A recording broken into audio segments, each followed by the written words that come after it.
And for me, to me, in my opinion, it all starts and stems from when he was arrested with the two or three females in February of 2022. In my opinion, and this is just my opinion, I'm not going to say that um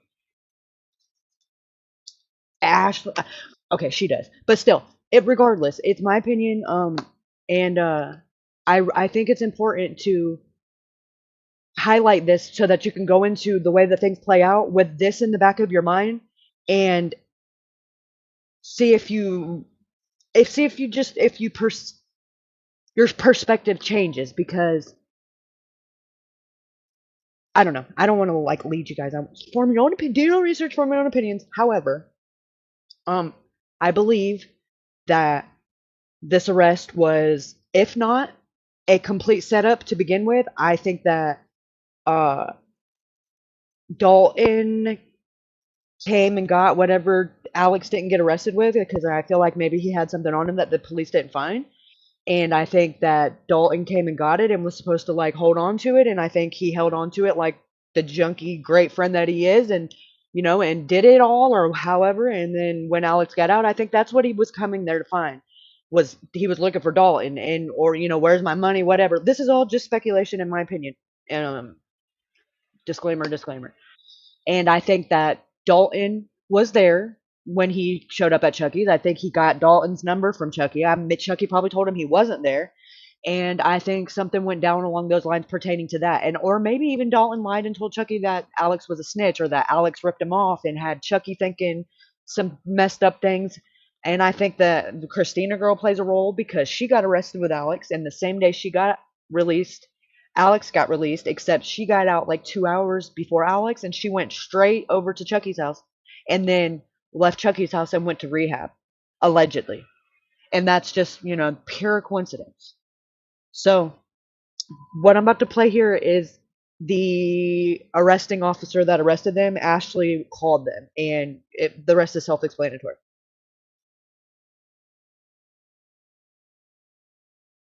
So, we are officially back at the beginning. So, some of you that have already done this, so sorry, but there's lots of people that are new or just now kind of coming in, and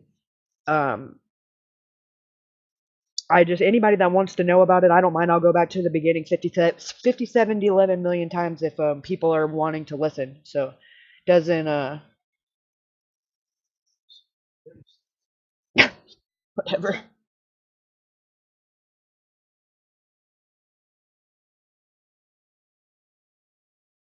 April line 2022 prompts a detailed exploration of the events surrounding his disappearance. This video compiles key information, timelines, and investigative efforts to aid in understanding the circumstances.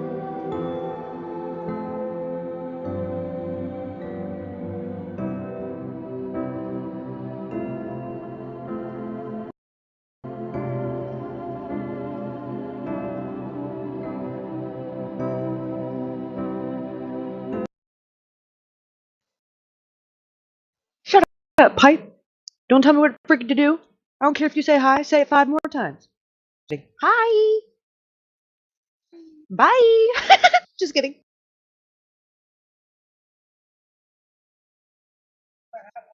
Go fuck yourself. Fucking love you. Bye bye. Bye bye. Yeah, you scroungy fuck. Asterisk, asterisk, background, asterisk, asterisk, Alex and 3 women were pulled over by law enforcement in Lee County, MS on February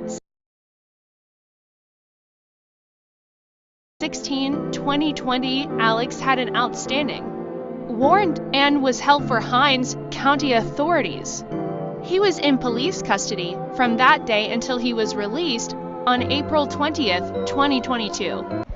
Hey, yeah, how are you? Sorry, if you'll give me just a minute, I moved offices today, and my phone is like hanging on by a thread. Yes, ma'am. On power.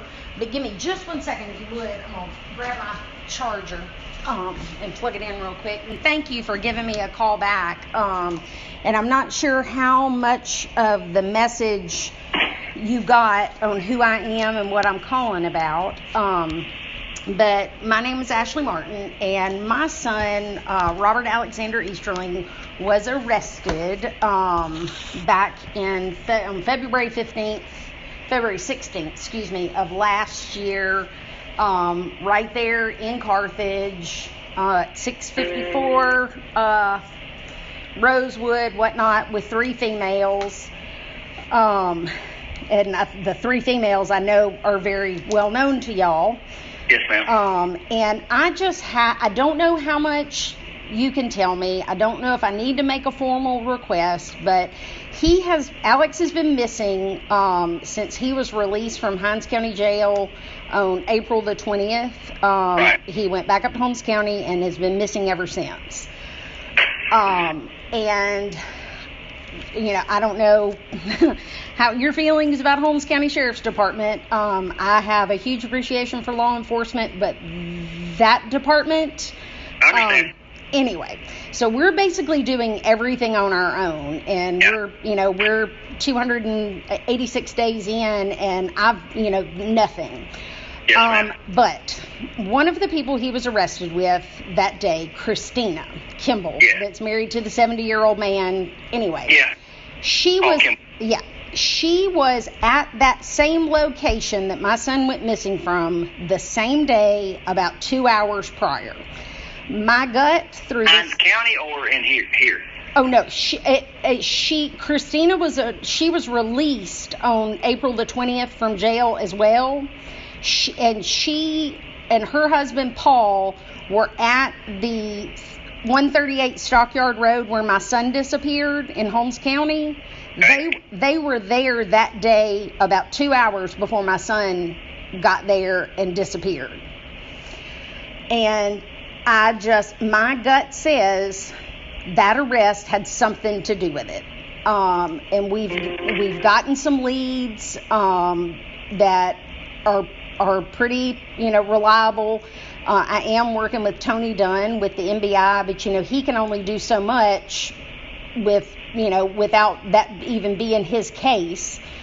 But my general questions, and you can just, if you can answer them, you can answer them. If you can't, you can't. But all 3 of those females caught possession charges, right? Well, and I mean, that part was Look it up. was I'm looking listed. up the case right now. Okay. I can see who all Yeah, was it. and Greg's sister, Amy, was one of them, and then that other Kane sister. Right. It would have been, I think, you said Amy. Let me scroll all the way to see if I can. Amy Collins was the driver. Patricia Kane was, from what I guess, she was a girlfriend to Amy Collins and was in the front seat, and Alex was sitting in the back seat with Christina. Okay. And you need to know if all of them were. Well, my big question is, I mean, was it a significant amount of dope that they got caught with? It was not a significant. No, ma'am. Okay. It would have been a user amount, what we would say. Okay. Just a small couple. Let me look and see if it's in the property. If it even says roughly how much it was.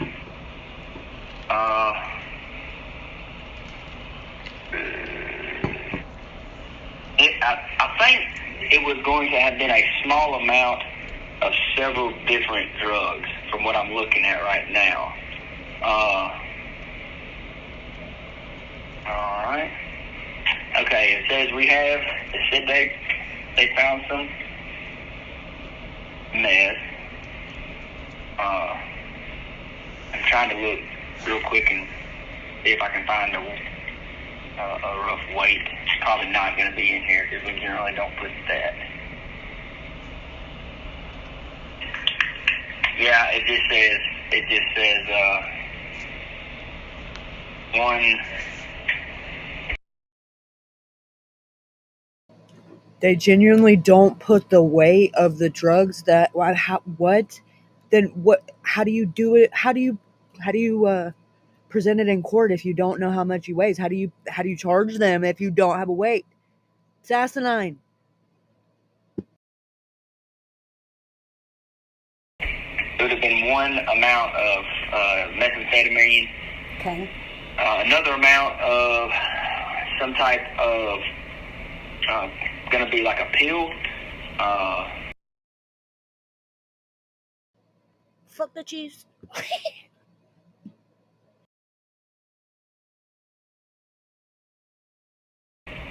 Maybe like hydrocodone or Dilaudid or something like that. Okay. Then another amount they have, it's probably going to have been some ecstasy or some, MDMA Okay. pills. And they also have an unknown drug in here that they weren't able to identify at the time. And then there's another amount of Xanax and hypochloride pills. Okay, Xanax HCl. Okay. Well, and the reason I'm asking is because when Alex got arrested, he was 29 years old at the time, I didn't ask anything about the arrest. I knew he was getting held over because he had an outstanding warrant. I didn't, and that was all I knew. It wasn't until his disappearance that I even looked into who, the arrest and all, and what went on. And the first thing that popped to me was, oh, well, that wasn't, just a fun day, because that's not, and I don't even care about being nice anymore. I've always said it, I've tiptoed for too long now. Alex wouldn't have been hanging out with that girl for fun. That was a work trip.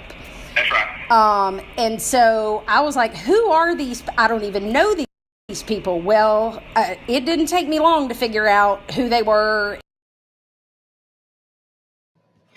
Notice that when she says that that was for business, that was work, or he says, that's right.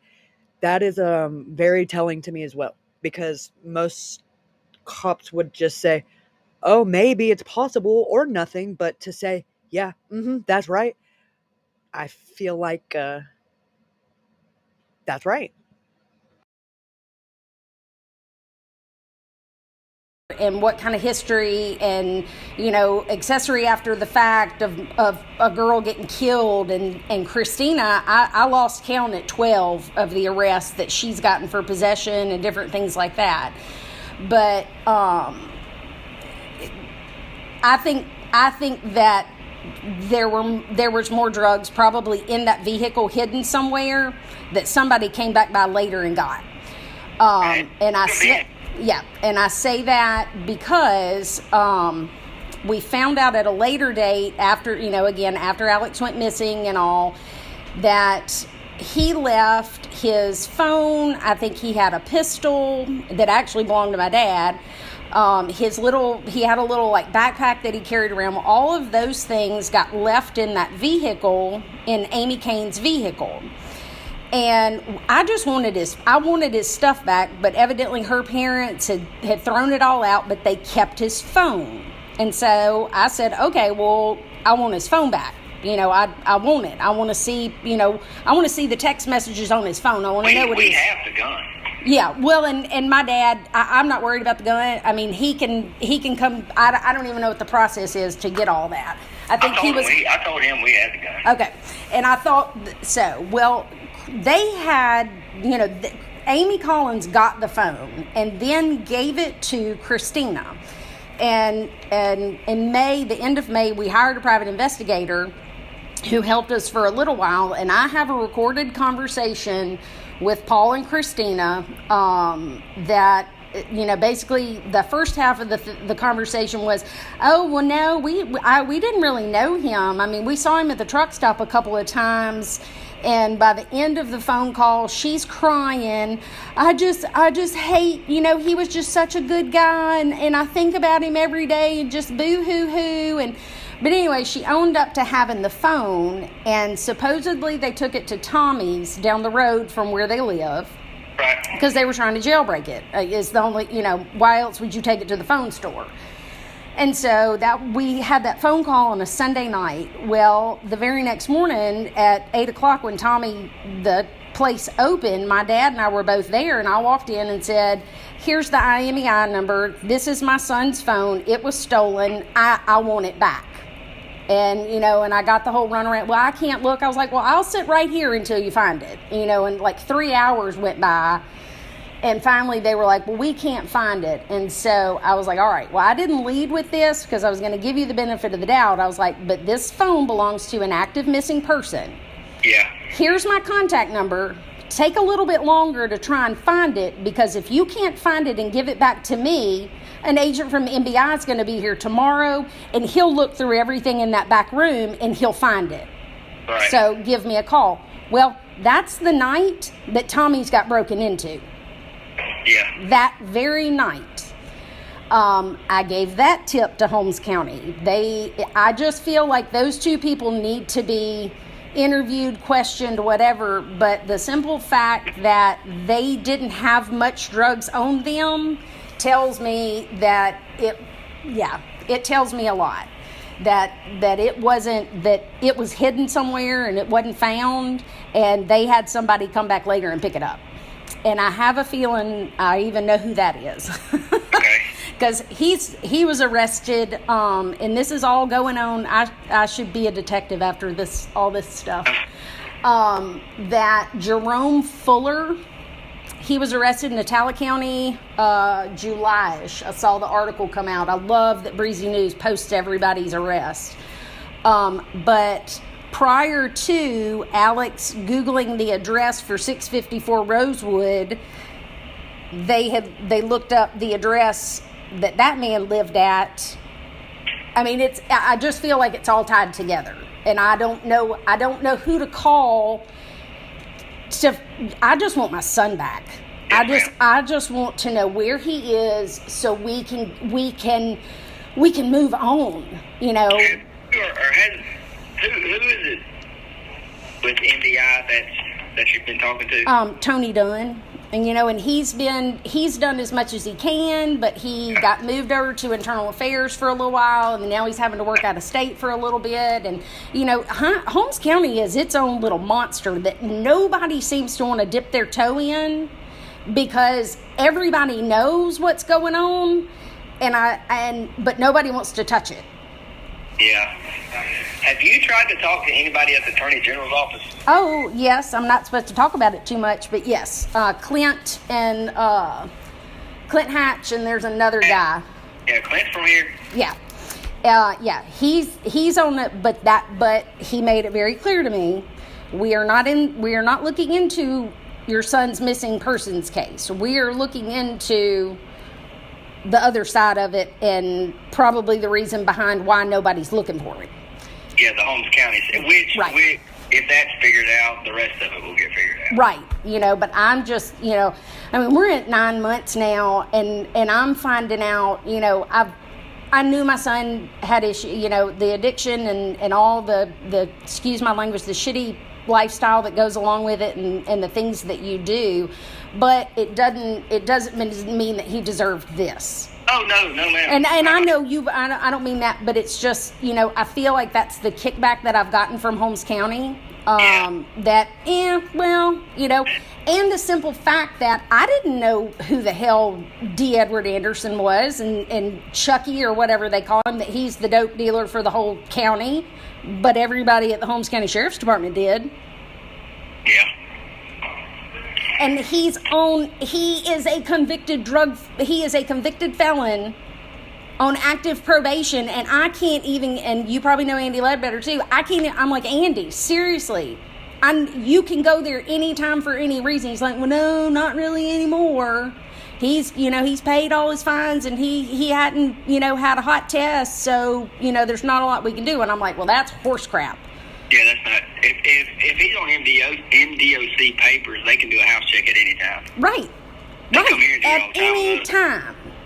And that was my understanding. Well, I do have a contact number for the guy who's and the charges. This is my favorite part. They caught their charges. Chucky and his brother, Anthony Anderson, who were there that night. Both of their charges came out of Madison County. I hadn't been by to see Randy Tucker yet, but I want to. And I just, or somebody, but his probation, I guess, was transferred to Holmes County. So I don't know if there's somebody that supersedes that, like that's over all of the MDOC probation, that I can say, look, these people can't do, but maybe you can. Yeah, I've got let me look. Somebody sent me a contact list for them. Let me see. I screenshot it. Jeff Adair, maybe? Yeah, Adair. That's what I was about to ask if you knew. He's pretty good to have help. Okay, so Jeff Adair. He's helped me. And I've got this contact list has got a cell number for him, 941. Is it a 951 number? 941 8489. Well, the number I have is 951-8511. 511. Okay, I'll try both. And I know for a fact I've talked to him off that because I called him on a guy, this exact same thing. I was like, hey, I got a guy, he's on paper up there. I need him. And he called him and had him come to the office, and I went up there and arrested him. I mean, right. They can do whatever they want to do to an extent, pretty well. Well, and it's like I told early on, Therese Appel, she came up and she did an interview with us and all that kind of stuff. She's one of the few journalists that's not scared to get in people's faces and go, hey, this isn't right or whatever. And she set me up with a meeting with a guy from NBN. And, of course, we had to meet off somewhere. And it's, it all had to be off the record and things like that. But it's like I told him, I was like, the information that I have, the map dots and the different things like that, I said, there's no telling what kind of cases I can help y'all close with the information that I have on this phone. I was like, my son wasn't a snitch, but I don't give a damn about any of them. I'll roll over on every name, every address, every person in this phone if y'all will help me find my son. And, still didn't get anywhere with that. But there have been 3 different arrests at locations that he had marked on his maps in Google already since he's disappeared. Yeah. So I know I've got some info, but I'm gonna try to reach out to Jeff and see if there's anything he can do to help me. Be helpful to you. Okay. And I thank you too for just, the answering that it was just a small amount, because I just don't understand how those girls keep getting out of jail, how they even keep getting allowed to bond out, because I've never seen a record like that ever. And I know Alex was arrested more times than I probably know about, but it's still, it's unbelievable to me. That's a big thing right now is people getting minimal bonds or not having bonds at all and just getting released. It's kind of happening everywhere, and it sucks. So. Well, and Christina evidently was arrested. Well, I know she's been arrested at least twice since then, but I VineLink her and got a note. When was it? Last week, I think she finally bonded out. I got a notification from VineLink that she was able to bond out again. And I'm like, damn, how is it possible? How is she? Yeah, it was on January 23rd, so last Monday she bonded out, and it beats all I've ever seen. Yes, ma'am. So, well, I really, really appreciate your call and the information you've been able to share, and I'm gonna give Jeff a call and see if he can help me rattle some cages, maybe shake something, loose. He can probably help you. Okay. I would think. Okay, that sounds great. All right, well, you stay safe, and thank you for everything you do for us every day. Yes, ma'am. Thank you. All right, thanks. Bye-bye.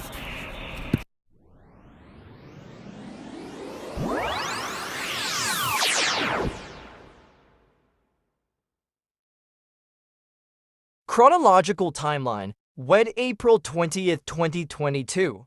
3:30 p.m. Picked up by mother from jail 8:15 p.m. Arrived at 138 Stockyard RD, Pickens. 8:15 p.m. Last contact with mother.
you guys. So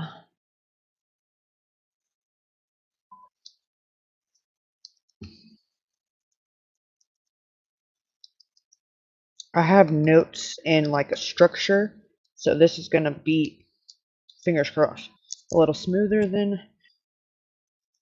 my streams usually are. Okay, so where, okay, where I got involved in the case was I was interested in getting, sinking my teeth into the phone data because that's what I'm familiar with, that's what I'm good at, and that's what I'm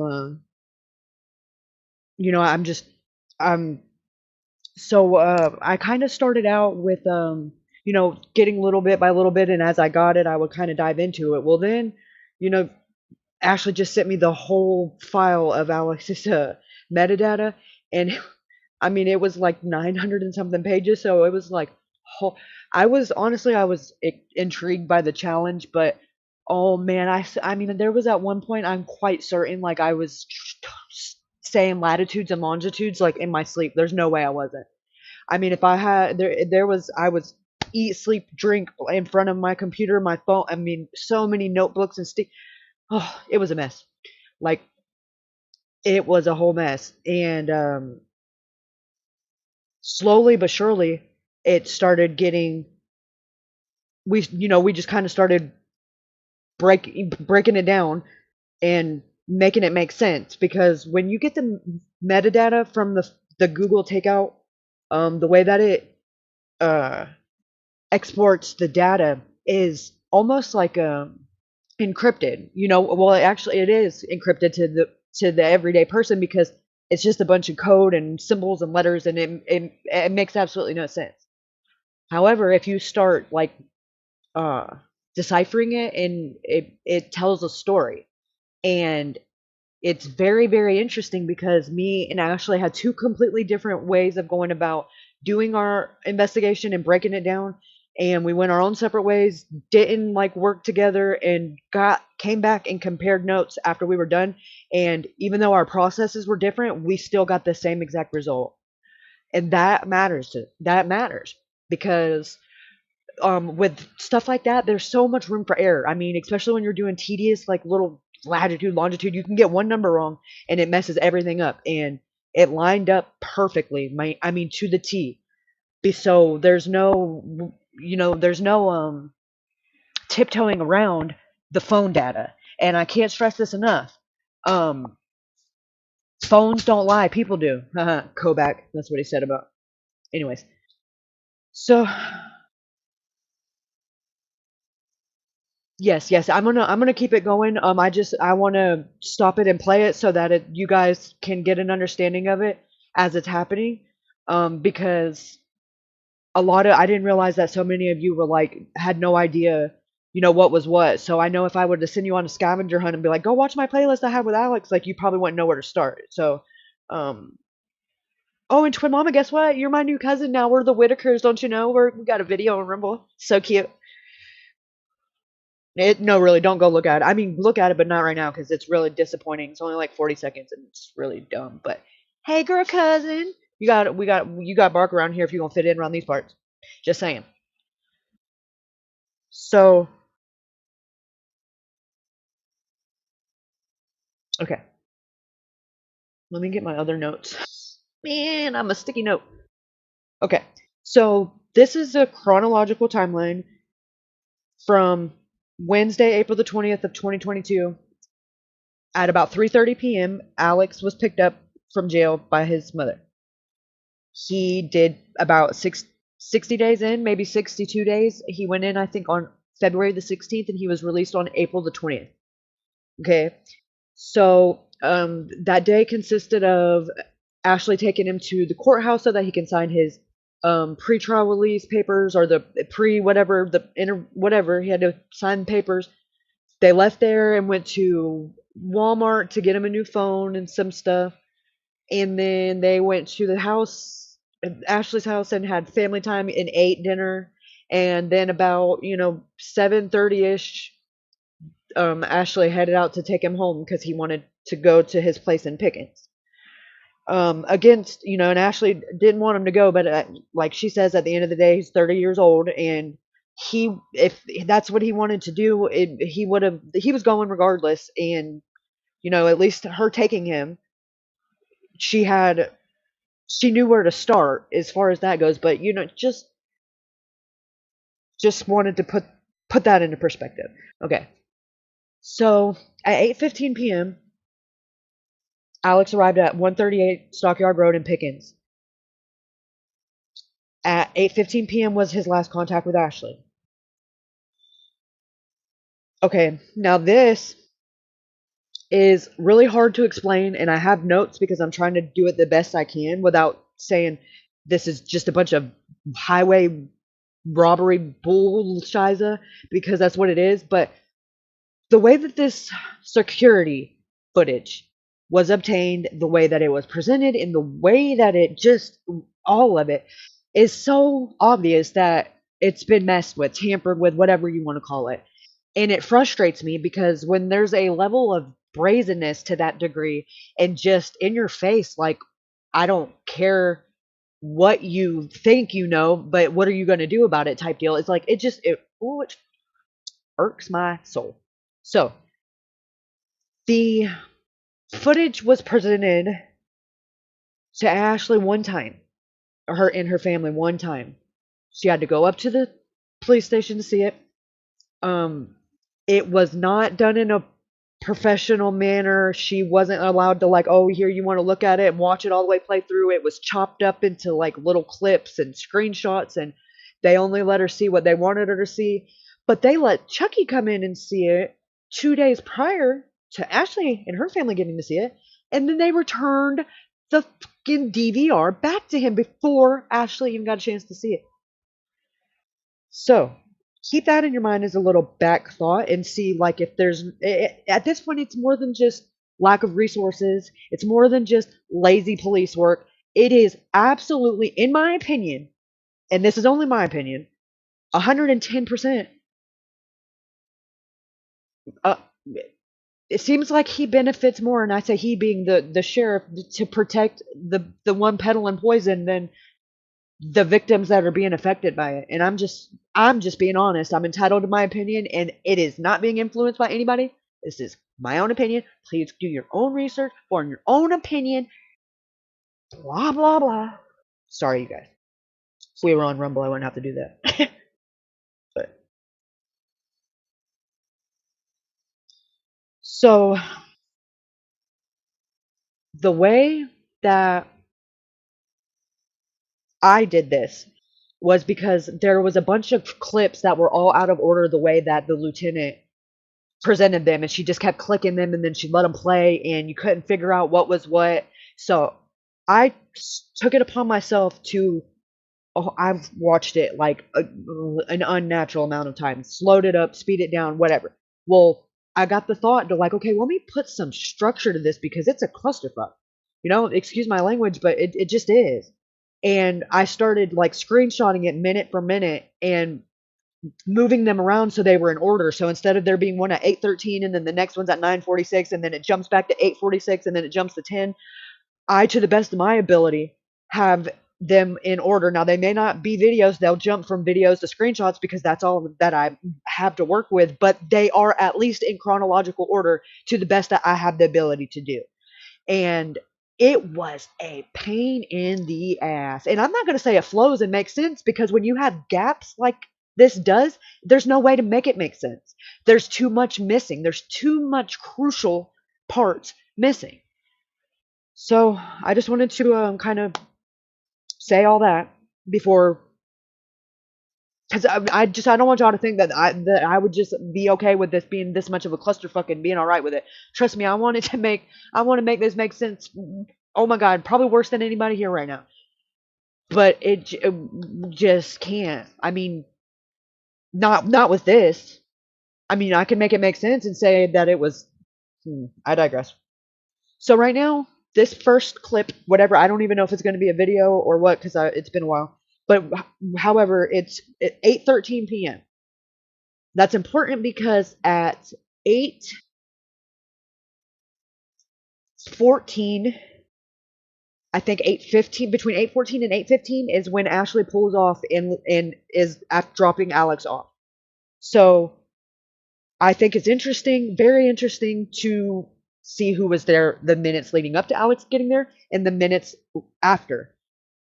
And that's what I chose to focus on. And every time I watched this for the first few months, I would see something that I didn't see before.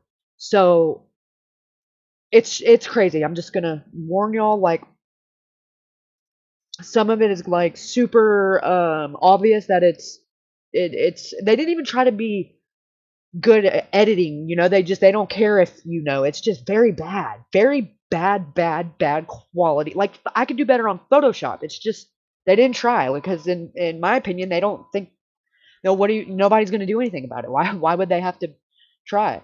They don't care. What are you going to do? Cry about it? Like that's the mentality they have. He doesn't even answer the phone. I mean, I tried to call him for 8 months. How do you just not? You're never in your office. You're the sheriff.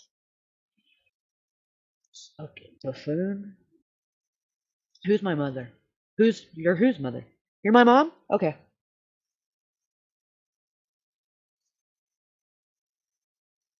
Okay. So this is when Alex and Ashley pull in 8:13.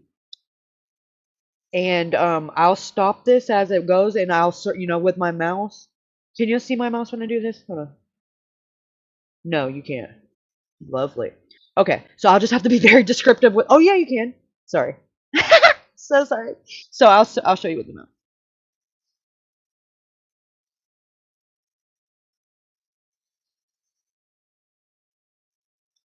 Okay. This is Ashley and Alex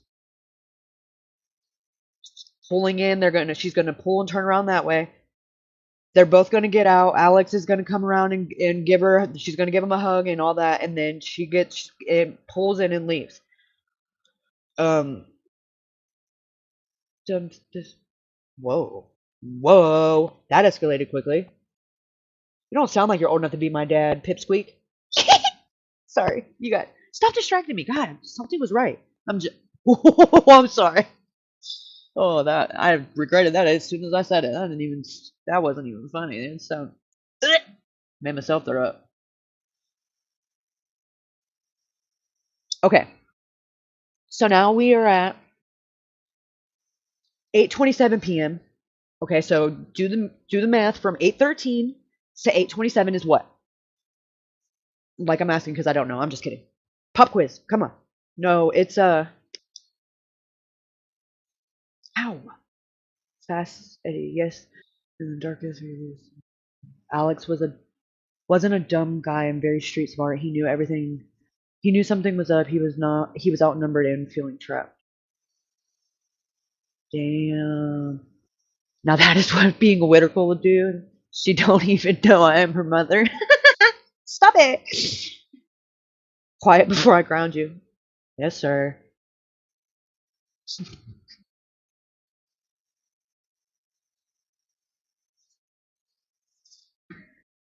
Okay, so 14 minutes. You guys, yeah, I was gonna say 14 minutes is all. Okay, now this is important, and I'm sorry I got to get up and pace because I can't sit still because I'll start to itch again. It's just a thing. Anyways, so four. Okay, Alex was texting Chucky, or yeah, he was texting Chucky from literally the minute that he bought that phone at Walmart. Okay, now this is again just pure speculation on my end and just the things that I'm kind of theoretically putting together to try to make it make sense. Because if you say that the easiest narrative to go with is to say, okay, Alex was an addict, he was in jail, he got out, he went back to his dealer's house and did the same amount he was doing before he went and overdosed, which is an option and a very good possibility that happened. However, in my opinion, what could you, if that was the case, wouldn't you just need to text him one time, hey, can I come by? Yeah.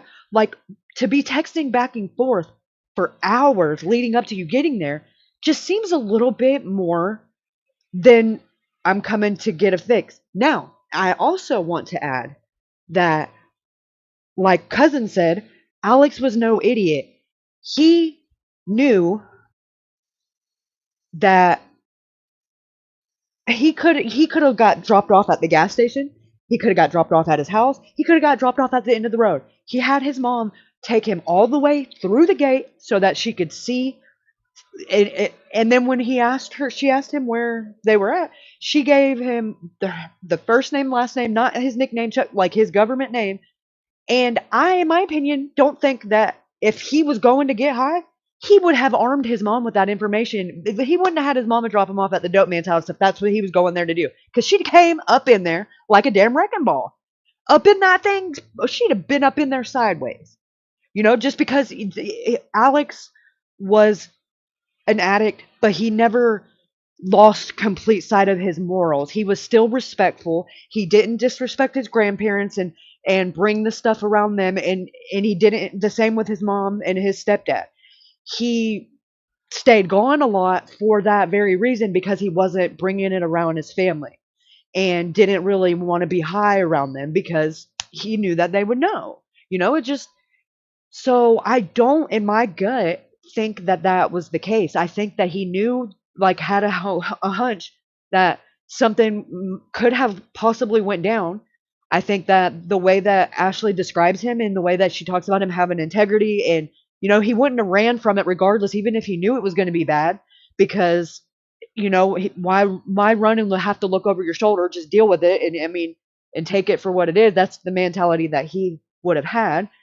And if he had that kind of thought in the back of his head, well, then what better person than his mom, the biggest advocate for him and the bulldog, to know exactly where he's at and the name of the person, and he knew exactly what would happen. Ashley would be on that like white on rice, and had not been for that, and had Ashley been a stickler and not gave him a ride at all, and someone else took him, she wouldn't have even known where to start. She's never heard of any of these people before. She would have never known anything. And thank God that they're as close as they are, and that they didn't have to necessarily speak it, that they could, that it's to say or even imply that Ashley is anything than a phenomenal mother, because for her to be dealing with the circumstances, I mean, you don't wake up and ask for your kid to get addicted to heroin. That's anybody's worst nightmare. Anybody's. But she managed to still love her son and separate the disease and the sickness from it, and that in itself is commendable, because most people can't do that. And most people get angry and bitter, and they just, nope, I'm cold shouldering you, and that wasn't the case. Their relationship severed, but you can't tell me that they.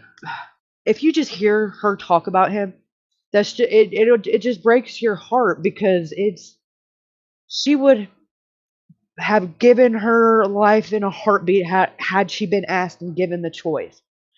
And I just, when I hear people over there on Dumble Rumble saying the shit they say, that's why I get so 0 to 100, and they know that, and that's why they do it.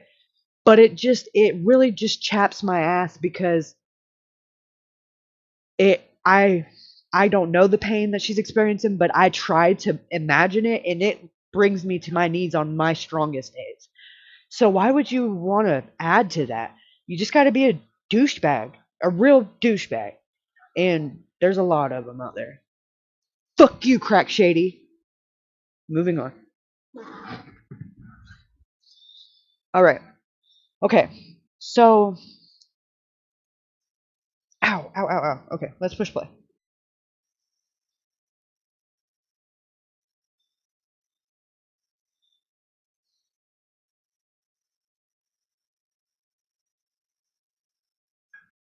Okay. This clip right here is the one that the Holmes County Sheriff's released to the news and released to Ashley. I think it's like a minute and 37 seconds long. I'm not sure. I'd have to look again. And it conveniently pushes the narrative that, oh, look, Alex is seen going out the gate. He left Chucky's house. There's no probable cause. There's no reason of suspicion. He leaves out of the gate. This is what old Dumbledore sheriff up there, Willie March, thinks that people are supposed to take from this. And however, his phone does not match up with that. And you can't say, well, maybe he didn't have the phone, because when you see him walking to the gate, he has his phone in his hand.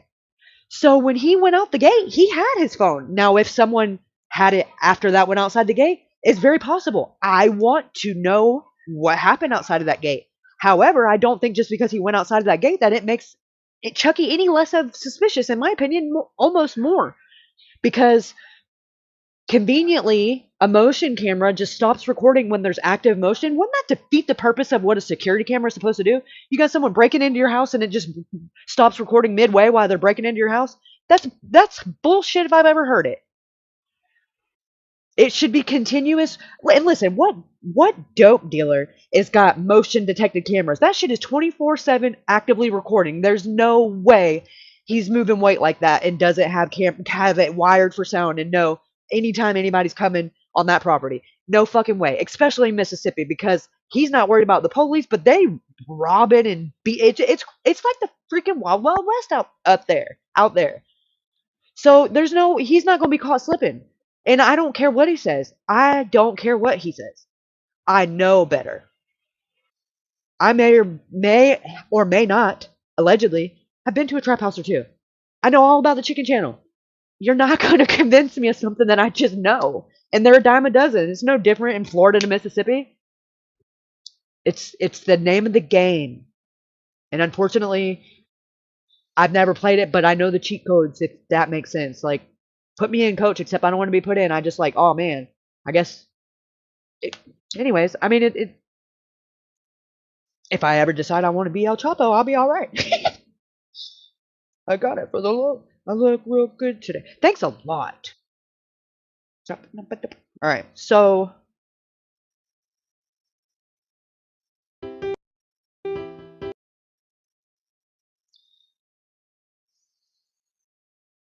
no, I don't know why it's all grainy like this. Like this is so there's motion. Okay, now we're at 8:26 p.m. because that's what it means with 2026.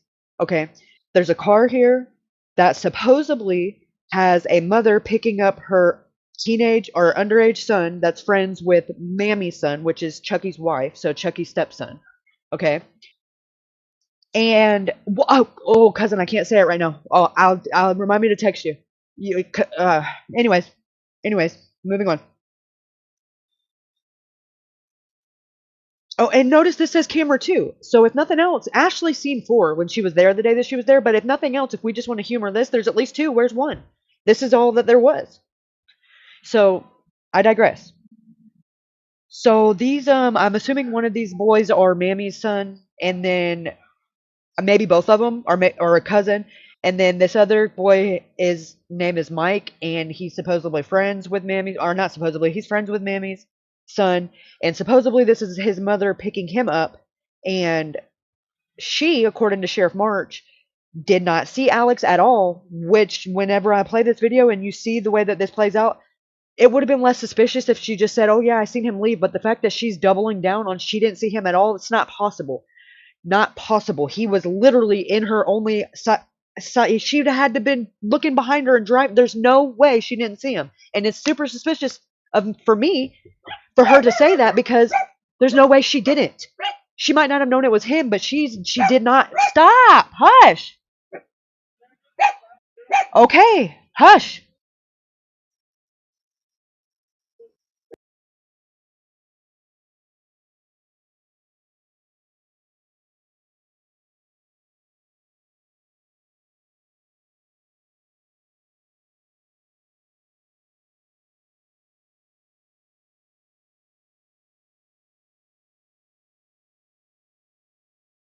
All right, I'm gonna let this play for a minute because my dog is being a little biatch.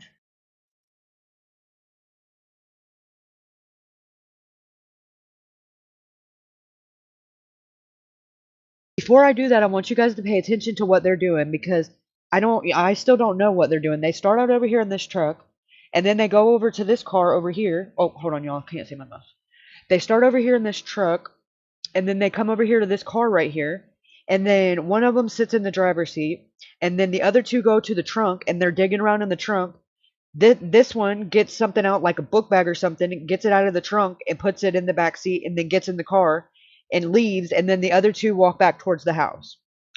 But in the midst of doing that, like while they're kind of messing around in the trunk, you're going to see Alex come from over here, and he looks over at them. They go out of the way to not look at Alex or make eye contact with him in a very, very unnatural way, in my opinion.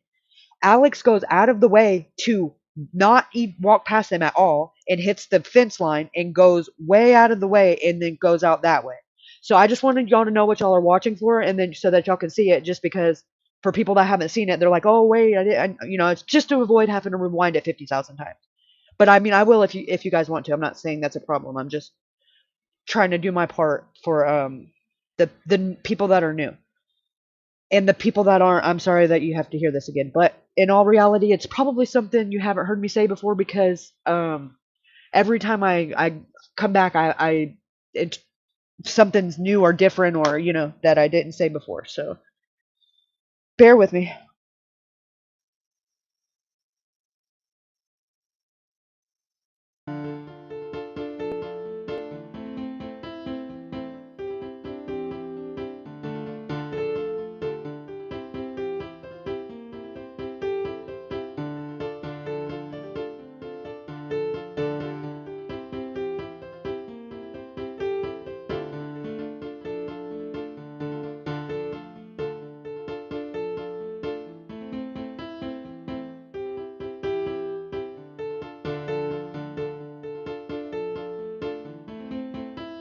There's Alex right there.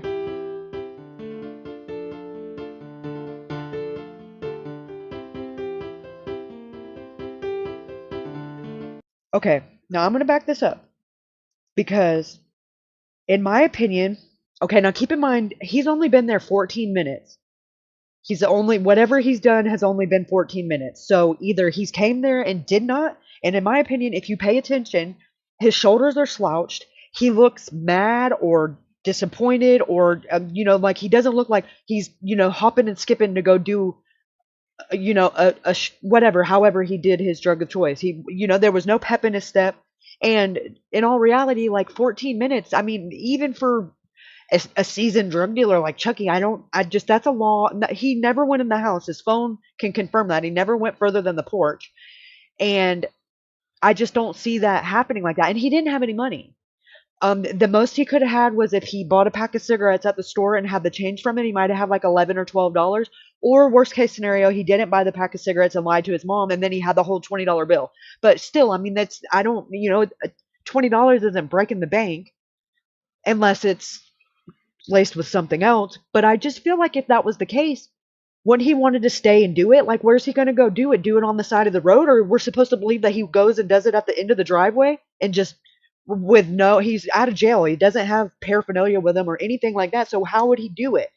And he doesn't seem to be eager. He looks pissed, blowed, not happy. Like, he's just watch his shoulders. He's slouched over, and he doesn't want to talk to these boys. Like, you would think he would walk by. Hey, he goes out of the way to avoid them, which he could just, and it just, something about it stands out to me. So y'all watch and see if y'all notice anything that I don't. I just really thought that, I've seen an addict going to get their fix, and believe they're like skipping and skip to the loo, my darling, and that's not what Alex is doing. He doesn't seem like a happy camper at all.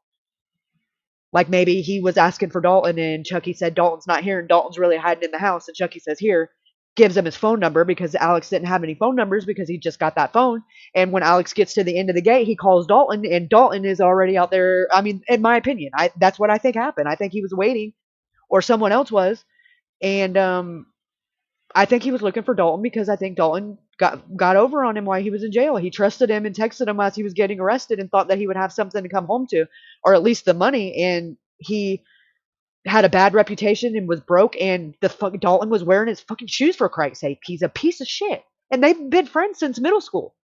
But heroin is a very, very, very, very, very nasty drug, and it will turn. I'm not going to say Dalton was the greatest person, but I'm not going to say he was the worst. But I'm not going to say he's not that person now, and he's okay with being it because he's had every opportunity to talk. He's watched and heard and seen Ashley suffer and has just been a-okay with it. So as far as I'm concerned, he can just burn in the pits of hell, and that wouldn't satisfy me. I would piss on him to put him out. If that was the case, I think he's a total piece of shit. And if I was in Mississippi, he wouldn't be safe at the gas station because I would throat punch that little skinny, scrawny, scroungy fucking old boy. He had to tell you what, he would not be. He would have a lot more to say because I just have a little. Ashley's got way more tact than I do, and I just don't give a fuck. It would be worth it. In Mississippi, I would be bailed out for $25. So who cares? I got that. I can afford that shit. I could just hustle StreamYard money and use that, and grift and not really pay for StreamYard. That would be fine. All right, I digress. So I'm gonna back this up, and I just want you guys to pay attention. Uh, I guess I can play it again because you can't pay attention to both, but I want you to pay attention to Alex, and then I want you to pay attention to whatever these boys are doing in the cars too. And if we have to watch it a couple times, that's fine. I've seen this so many times, it's unhealthy. But I digress.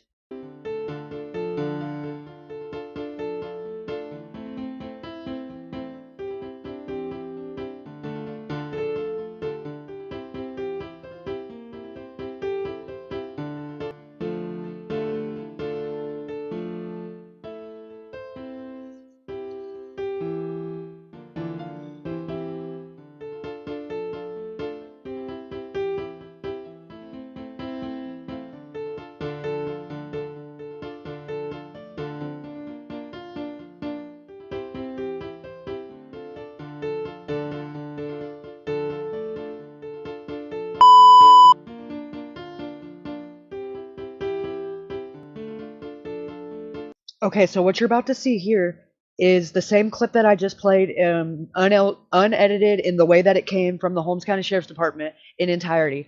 This one is enhanced and doctored with as far as the lightings to try to see it better. Like I haven't done anything as far as like putting things there. The only thing I've done is mess with like the brightness and stuff like that, just to be clear. And I zoomed it in and tried to keep the resolution as best of quality as I can because anybody with common sense knows the more you zoom, the less, the more blurry it gets. So, and I also have this magnifier thing over where you're about to see Alex go out the gate and you'll see a spotlight turn on. Okay, I'm not going to say anything at all right now because me and Edwina had a conflicting of opinions. Not a bad one, it was good debate because I can see where he's coming from, but we just have very different opinions about this, and I would just be curious to see what you guys think without saying anything, and then I'll tell you guys what I think. But pay attention to where I have the magnifying glass at, because if not, you'll miss it. And I mean, pay really close attention, like squint, and if you need to get your glasses, it's about that time. It's time to put your thinking caps on and help me make this make sense because it makes me crazy. I'm just kidding. Thank you so much.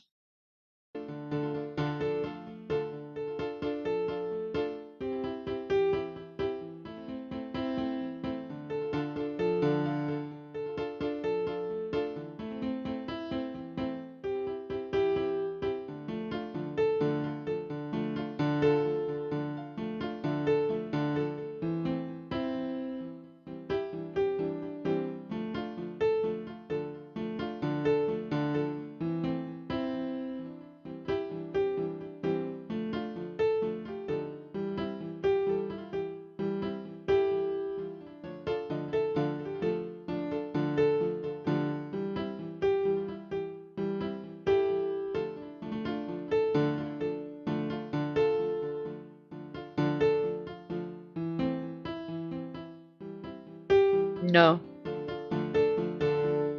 I'm gonna break it down for you. No, it's definitely not the headlights for sure. It's coming from the opposite direction,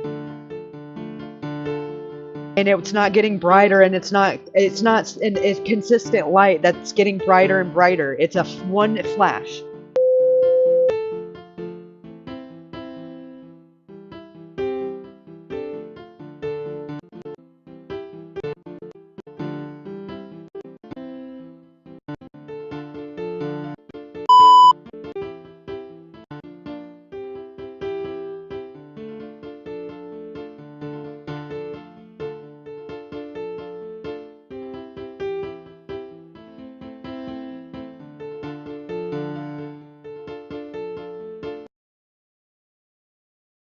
The only thing that was done on his phone after this point was, okay, he goes out of the gate at 8:27, and at 8:36 p.m. there was a 26-second phone call to Dalton Householder. That was it. And I don't know if Alex was the one who did it. In my opinion, I don't think it was, because I think whatever happened to him happened as soon as he got outside that gate. I really do. I'll explain later why I feel that way, and what happens afterwards, and why I feel that is what happened. I don't know what. I mean, I just think whatever happened outside that gate. I don't think Alex left the property conscious. I don't think he walked off, and neither did the canine, the dog handlers. He flat out said that Alex did not walk off the property, according to his dogs. That, not saying that he didn't leave the property. He said he didn't walk off the property, and specifically said, "Oh, I'm not going to say he wasn't unalived and loaded up into a vehicle that that's a little. The dogs wouldn't be able to track that, but they track his scent walking in, and he did not walk out. Period. That can't be disputed. That just is what it is. And we would see if there was, I mean, not necessarily, there could be, dude, it looks like a chop shop over there on the other side of the fence. There could be several vehicles over there waiting on him. But we don't know. And nobody that has the ability to do anything about it seems to want to know.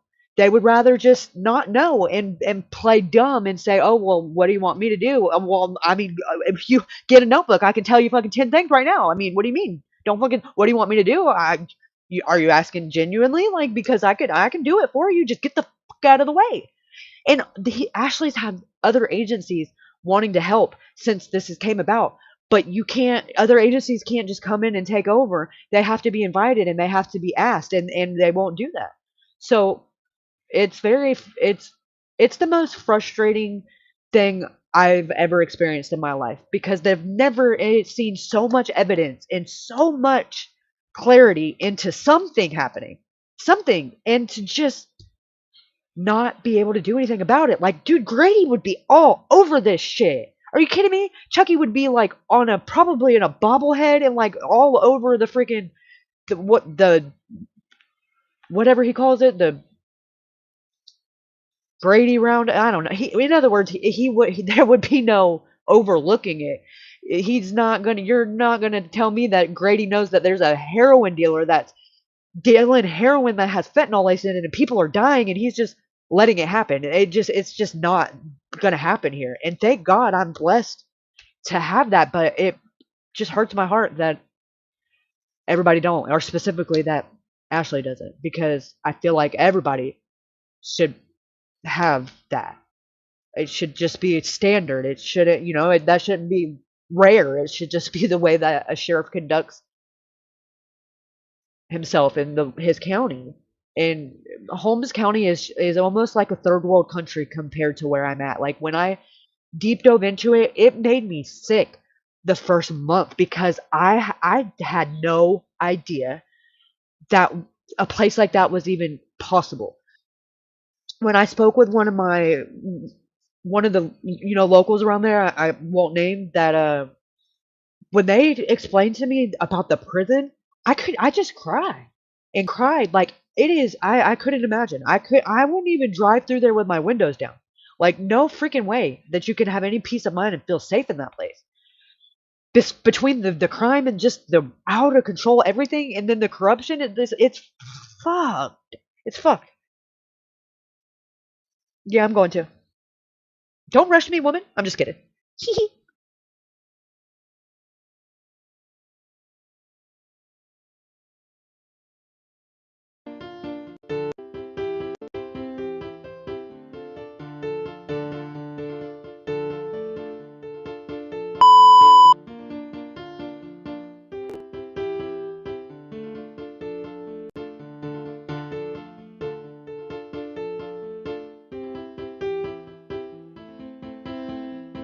No, he had his hold on. He had his stuff that he was released from jail with, whatever he had in jail, like his I think a couple of, whatever he was wearing when he got arrested, because I'm pretty sure he got another outfit, and his paperwork, like his pretrial release paperwork, and I think a couple of things that she got from him from Walmart, like maybe deodorant and like that kind of stuff, hygiene stuff, and the stuff for the phone, the charger, the packaging, and all that good stuff.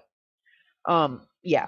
But Ashley, he had it whenever he got out, and it was it has never been found either, or what was in it that I'm aware of.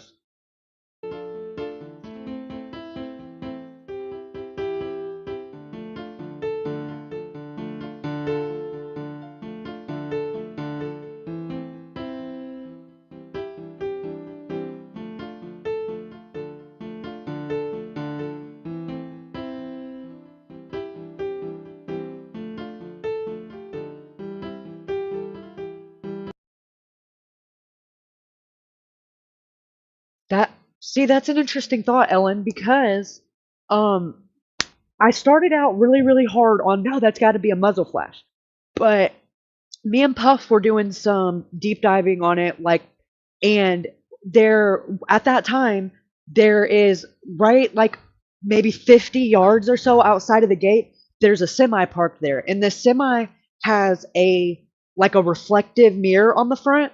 And I think that it very much so could be a blinker, or maybe they flashed their headlights or something to give a signal, or maybe they didn't mean to, or maybe they were letting off the brake lights. But I think it's something reflecting off of that. And I wasn't going to tell y'all that yet but Ellen's so smart, she got it out of me now.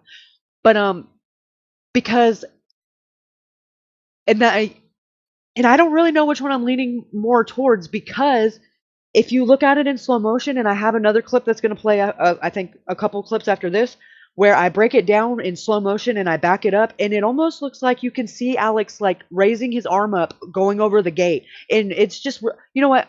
I just want y'all to tell me what y'all see, okay? And this is no, it's not the last time I'm pausing it. I'm lying.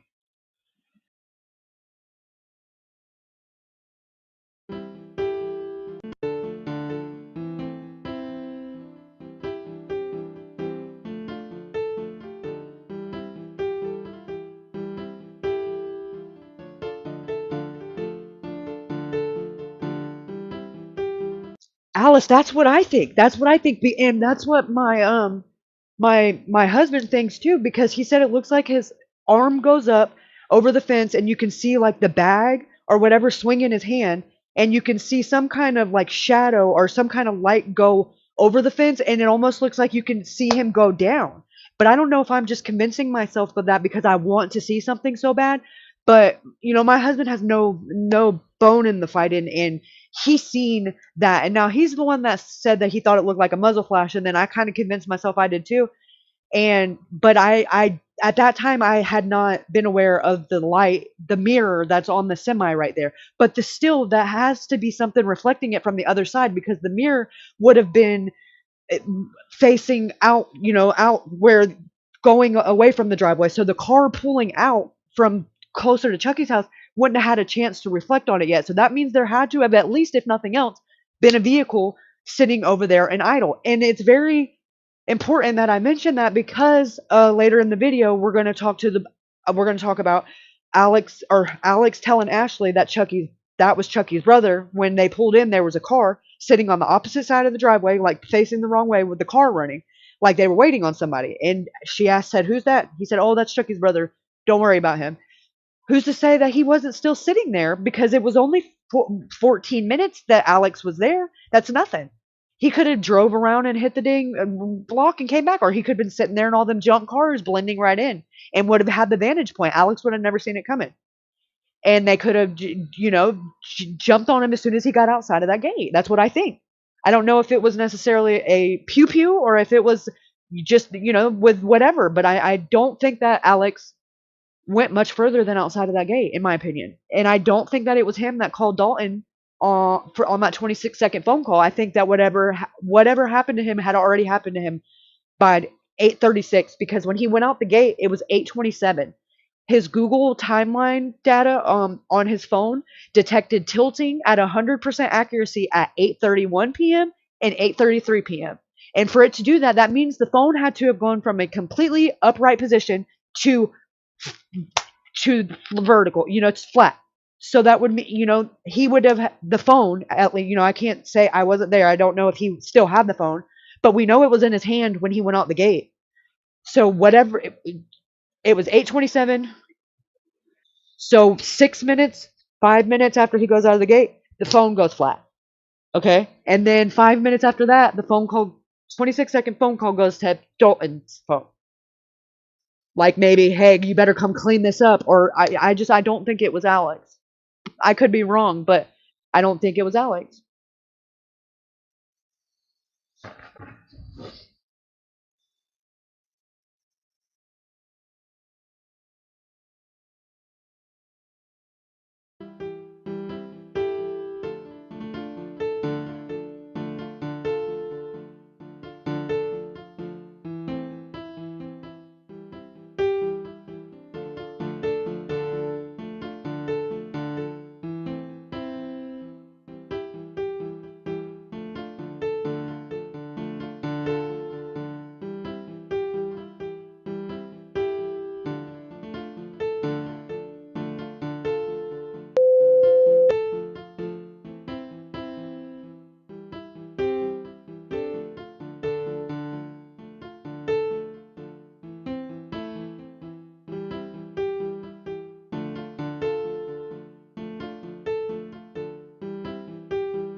Ellen, do you want me to rewind it back to when Alex is walking out?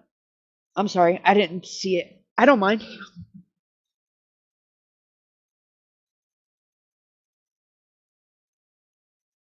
Here we go.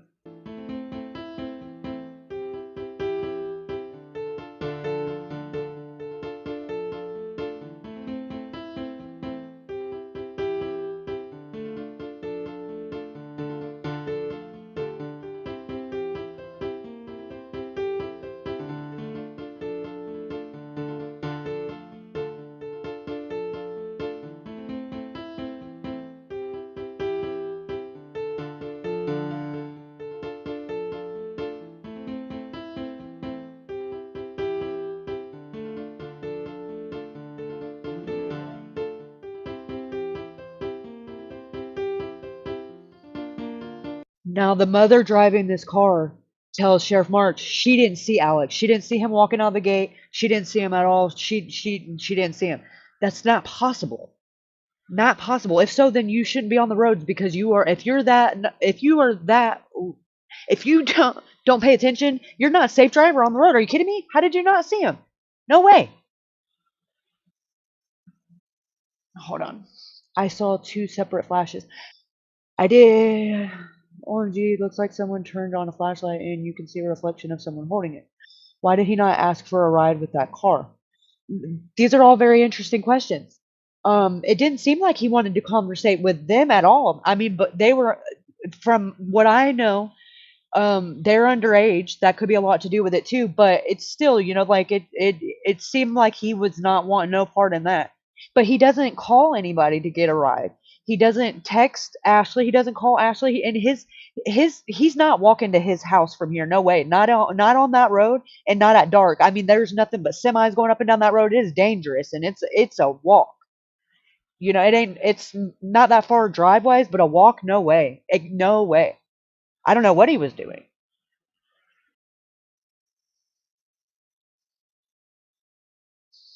I wish I knew. Boy, I wish I knew.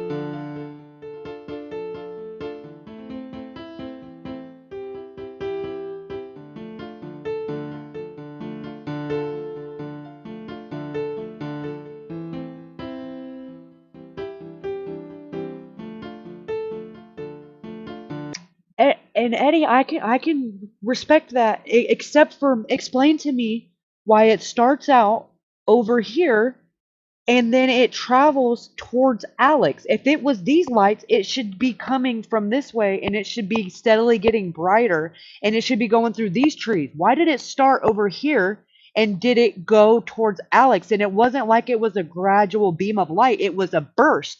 Like, I have this slowed down as slow as it'll go, or you'll miss it. It happened so fast that it's like, if it is lights, it's not these headlights, it's headlights turning on and back off, because it would be gradually getting brighter, and it's not. It's just a combustion of light. I'm not saying that it's not reflecting, but what is causing the reflection? It's not these headlights. I don't care what you say. Ow, ow, time you out. Don't piss me off, Edwin. I'm just kidding. I know, for real, but if you're gonna have to like break it down for me and make it make sense on why you see that way, because I don't, and you're frustrating me. Twerp.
Okay, guys. So this, I I slow it down and rewind it, like, and then when I do it, I play it like frame for frame. So you guys are gonna see it like, it literally, there's no way that it can be broken down any slower, or any, this is as clear as it's gonna get. And I'm just curious to see if you still see what you thought you saw, because this is when it changed for me. Whenever I did this, I was like, whole okay. Anyways, I just want to say, like, this is Mm. But you see, you still can't see that tag. Isn't that weird? Shouldn't I be able to see the tag? And I mean, I'm pretty good at enhancing and with pictures. And the more I tried to enhance it, the more blurry it got. And I've never had that happen before. I wanted to add that too, because we're pretty close to the car right here. I've never seen anything like this shit in my life. It's almost like it's designed, the more you zoom in, the more blurry it gets. And that's not how it's supposed to be. Not with the shit that I use.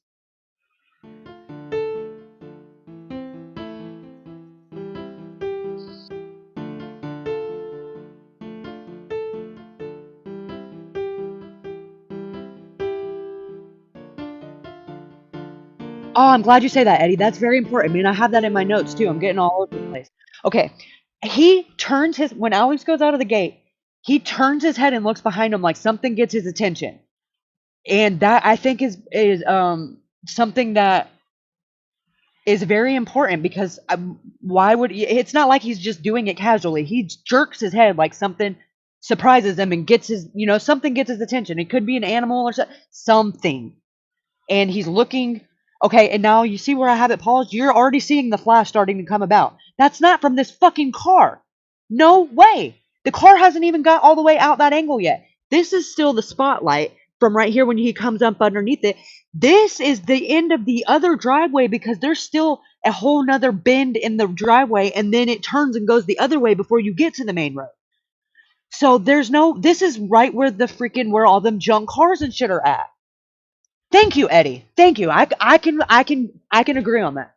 I can agree on that. Thank you so much. I win. Now say it's a gun. Say it's a muzzle flash, bitch.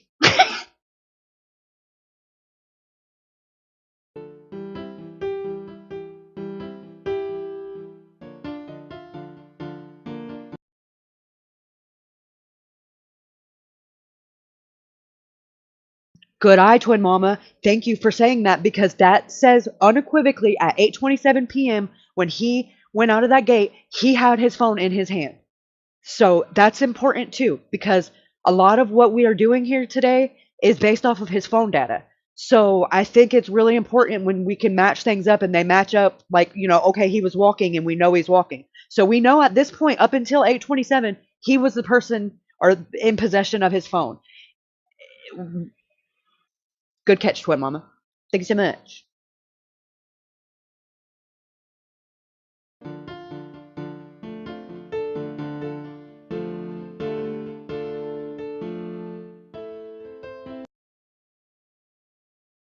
Oh my God, you guys are on a roll tonight, Kathy. Oh my God, that is a very, very good guess. Because would it be far fetched to say that because on the bottom of the screen it says camera 2, that there's more than one camera? And why would you not have the biggest vulnerability, which is coming into your driveway as a drug dealer? Why would you have that exposed and not have a camera there?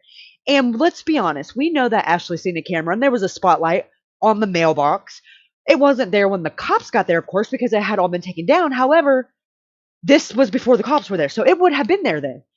But what was it doing? That would mean that there's camera that has footage of what happened to Alex. Please keep talking. I love it. I love this. Whew. You guys, giving me a lady boner. You better stop it. Good shit. Good shit.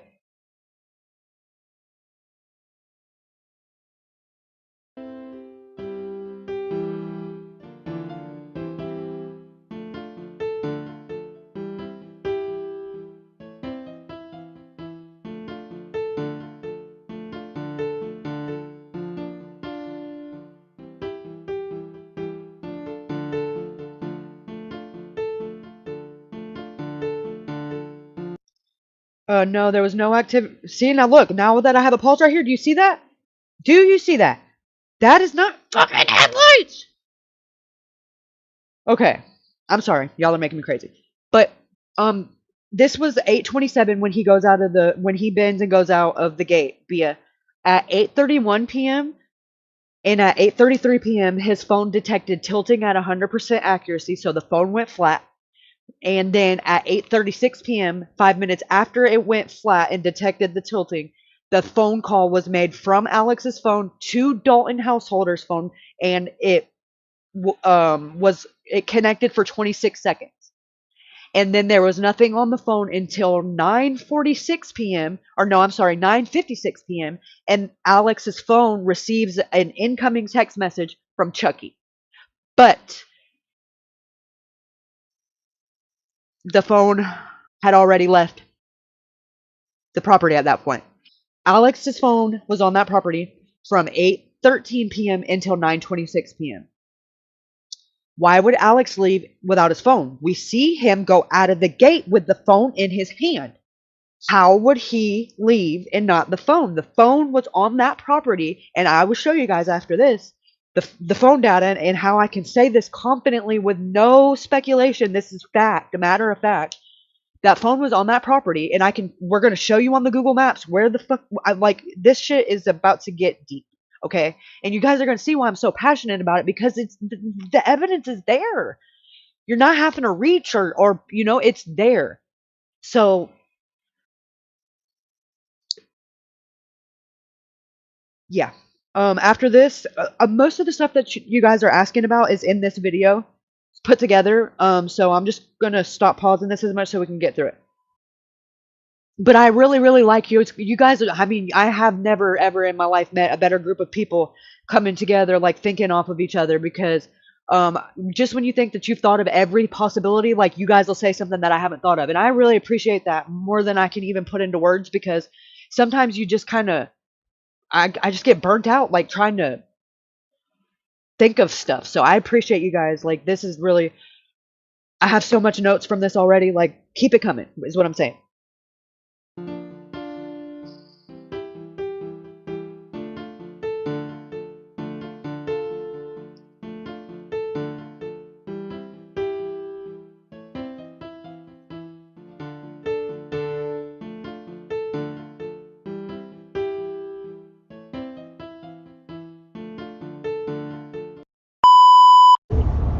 Hello. Hello, sir. This is Tracy Hernandez back again. I'm sorry our call dropped.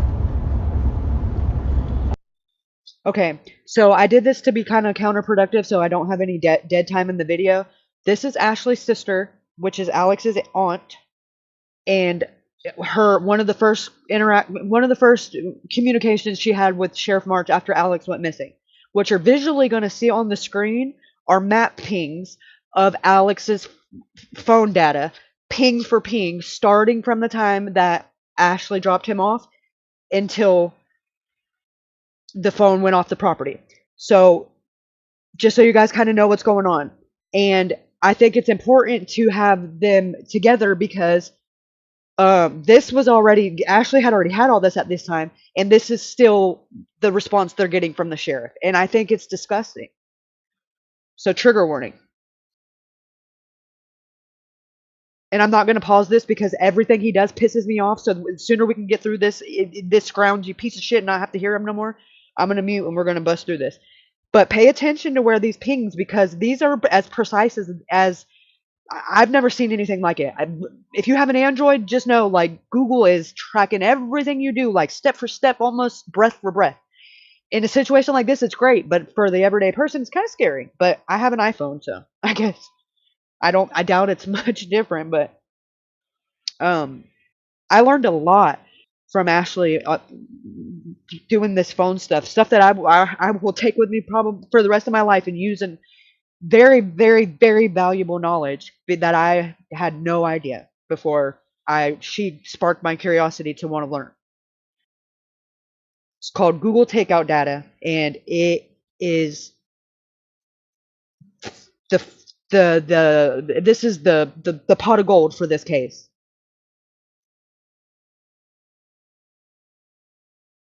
Okay. So have you received any tips? I didn't hear the answer to. No, ma'am, we haven't received any tips. I've been getting personal phone calls from people that know me, in the area. They call my cell phone number and they tell me like they're trying to plan out what happened to them, stuff like that, but not every tip that came in too. Well, what do we think has happened to him? Well, we really don't know. I even talked to the guy that was there that say he saw him. I'm to his house, walked him on his foot, and he asked him about, like I told him what he said about, asked about a job, and he told him he had a T-shirt on. He needed to go back in the house and get his shirt. He came back out, and he said he asked him was gone.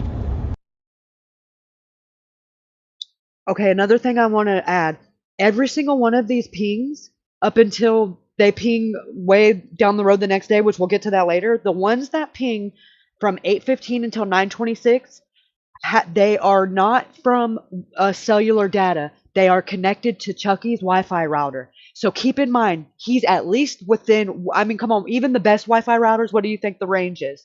I know in mine, I can go to my neighbors about halfway in their yard across the street, and I lose my Wi-Fi.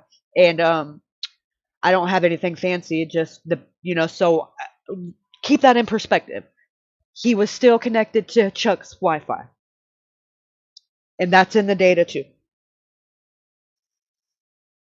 MAC address and all. There's no speculation. It's fact. He didn't see what way he left. I was the old people out there in the yard in a car and thing. He said there could have been more folks out there. He just don't know if that's been out there or not. Alex didn't say that he saw about out there. He didn't ask Alex if he was out there. He had told him to hold up. Didn't get a T-shirt to come back, come back to the door and talk to him. Fix the ass and what Alex could do for it for him. So the way that these timestamps are set up is because they're at this time Mississippi would have been daylight savings time. So because it's in that format, this would have been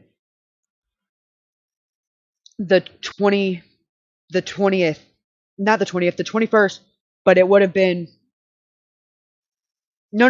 I fixed those after that. I'm sorry. I already fixed these. Never mind. I was like, wait a second. They were because they were in what's it called? Whatever the standard one is that the metadata puts it in. I think it's, I don't know. I have it written down somewhere, but I had to convert them all because they were in.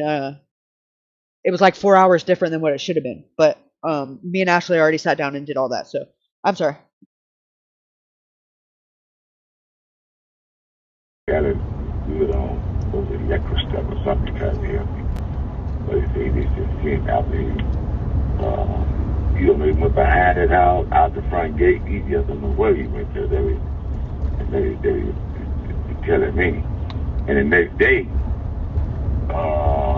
maybe that same day, Mr. Robert Easterling told me to go to the house where he lived at. He wasn't right there, and I went there, knocked on the door, and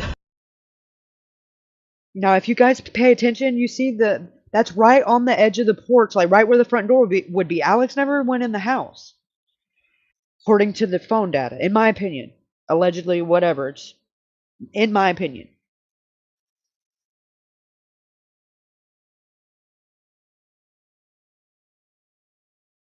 Saw Alex alive, went over there too. yeah. Okay, and so when are we going to get a search warrant for the property? That's Well, we've been all over the property. We went ahead, cadaver dog on the property yesterday. Went all over the property with a cadaver dog. See was there was a body and things out there, where they searched all his cars on his property. Well, it's my understanding that when the dogs hit a people come with scent, horses and four-wheelers that roll all over the property. So I don't know what else to look at on the property. Been down there 3 or 4 days and flew drones down there. Last couple of days, been flying drones all over it, and I just don't know. have you brought that guy down to the station to formally question him, or anybody else that was there that night, or anything? Well, nobody else was there that night. Now the other people, the two older ladies were there at Inwood. The other one down there. No, actually, IYQ2, you can see in Alex's metadata that he signed into Chucky's password, or to Chucky's Wi-Fi with the password. So he knew it.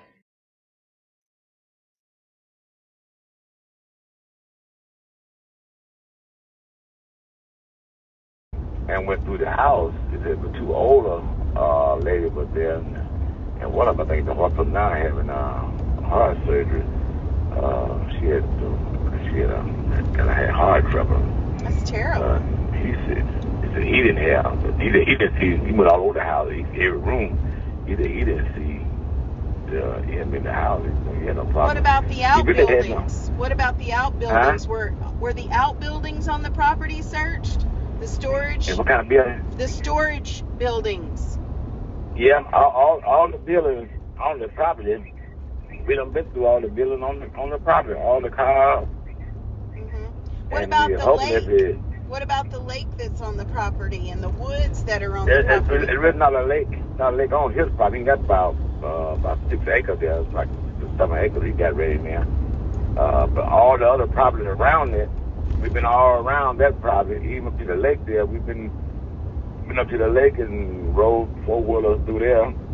We done flew drones all over the lake, and I'm just well, if he's not there, who else can help us cast a wider net?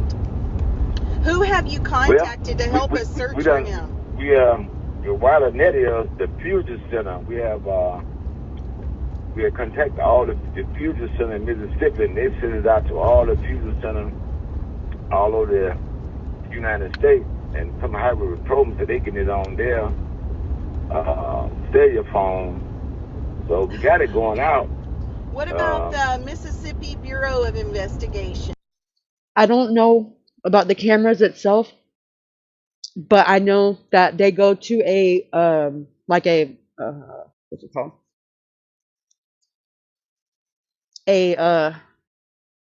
Crap.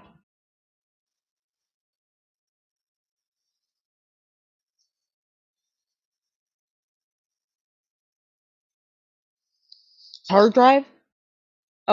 Because that's what they got with the search warrant, and they supposedly got the stuff off of it, and then they gave it back to Chucky. So it was a, like, God, what is it called?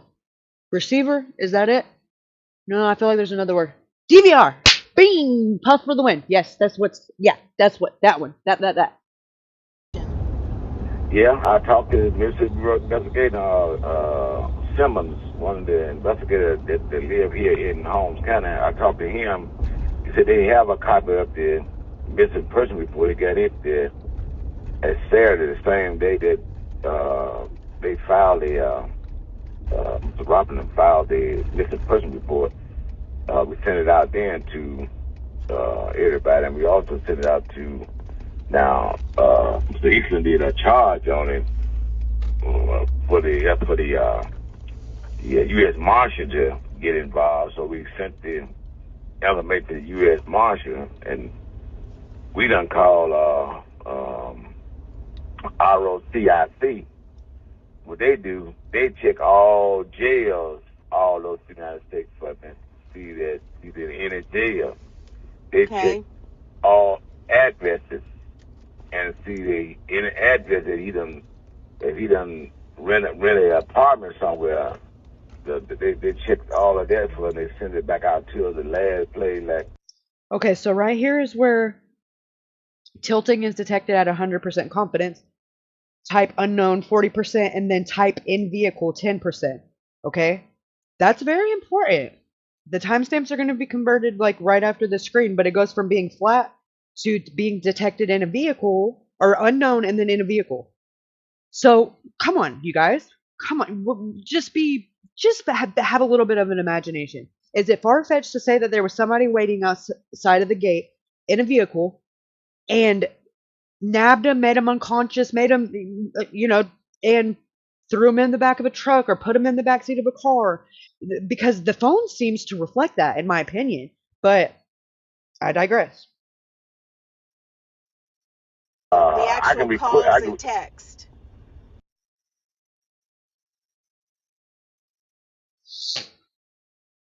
I can try to get it now. Juanita, the girl that did this, and I think somebody from Ceasefire.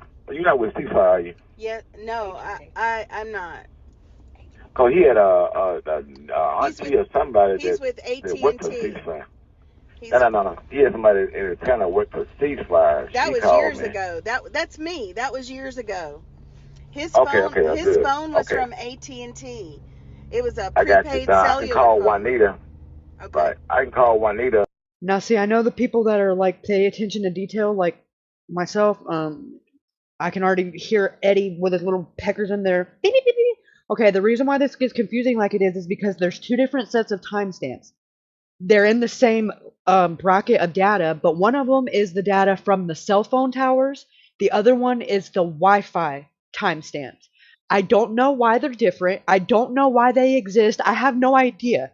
I'm just telling you the way it's logged and the times. They are supposed to be the same time, but clearly they're not. They differ. I mean, there's not a big jump in them. There may be like 3-4 minutes between the two, but the reason why it looks different like that is because one of them is the cellular timestamp, and the other one is the Wi-Fi scan timestamp, and whatever that means. I didn't skip anything. Everything that was in that metadata is here. I just wanted you guys to know that, and don't think that I'm joshing you because these numbers look different.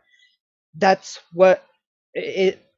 And if y'all want, I'll show you the data, not the way raw, so you can see it. And if you guys want to take a dive at it yourself, by all means, be my guest. I would really, really be intrigued to see, what you find or how you interpret it, because it's very intimidating. It's weird numbers and letters, and it's 900 pages. So and you can't just look at some of it and not all of it. So. And it kind of burns you out there for a little bit, because I'm not good with numbers. Math's not my thing. I'm more like a reading and literature type of person.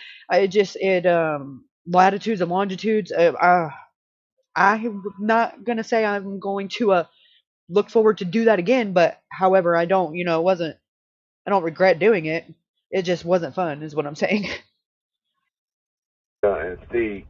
Yeah, we need that. Can we get the the last people were talking to now, he would come up the road talking, I guess with his mother. I don't know, he talking with his mother, with his texting. So let me Yes, via the it was Chucky's Wi-Fi router. Yes, that's correct.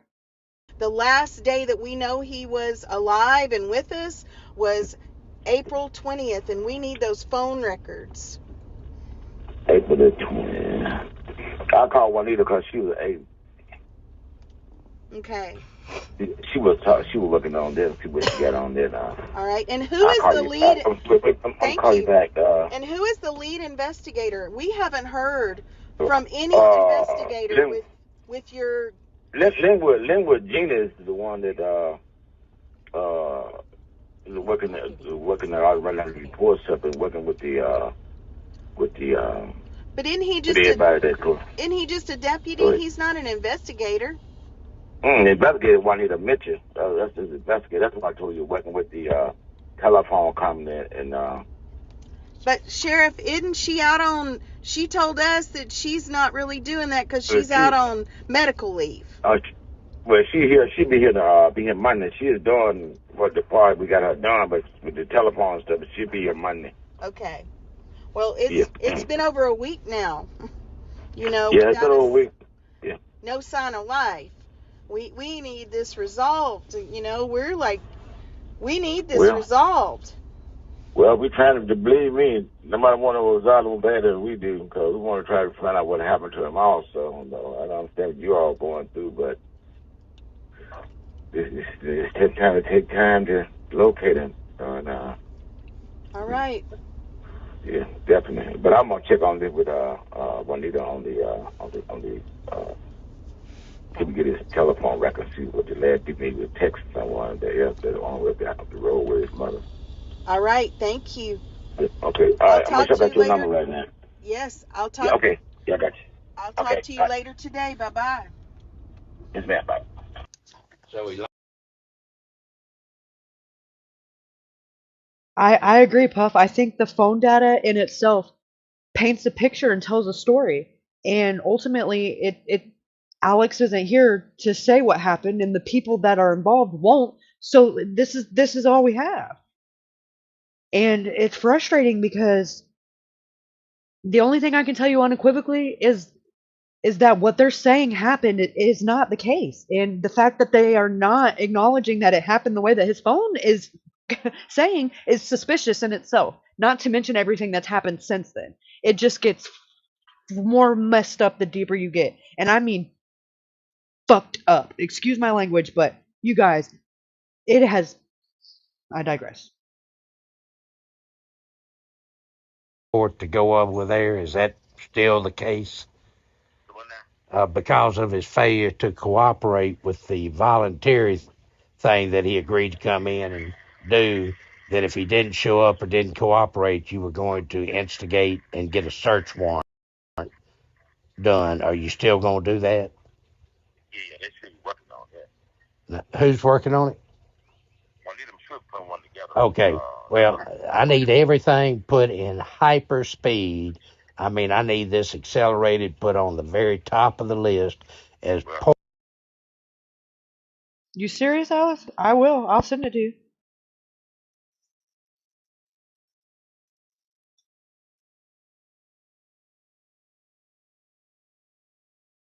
poorly as this has been handled. Now's the time I need for everybody to step up and do their job. If Juanita's the one that's going, if Juanita's going is the one that's going to do the search warrant, I need it done this morning, and if that judge is signed. She was working on it. She already got it. Now, what about the forms that were sent by the FBI phone investigator to? Okay, this right here is the very last ping on Alex's phone. It was at 3:21 in the morning on the 21st, so would have been, right after midnight, 3 hours after midnight. Okay, and now where we are at, this is I-55 right here. This is Falls Cemetery. This is about maybe 2 miles, if that, from Chuck's place. If you go about right down this bend a little bit, you'll see the marathon, the truck stops. So this is down the highway and on the opposite side of the highway. Chucky's place is on this side of the road. And that's where the phone ping. It never had a signal again after that. And I can show you guys on Google Maps later on this. Like, this is just wood, swamp, marsh. Like, there's nothing here. No like structures, no houses, no, just woods.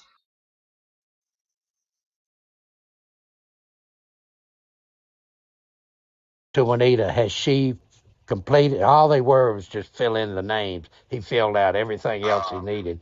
Like I said, I ain't saw Juanita or anybody this morning. Board meeting started at 9. I'm still up here, so I'm really been talking to you.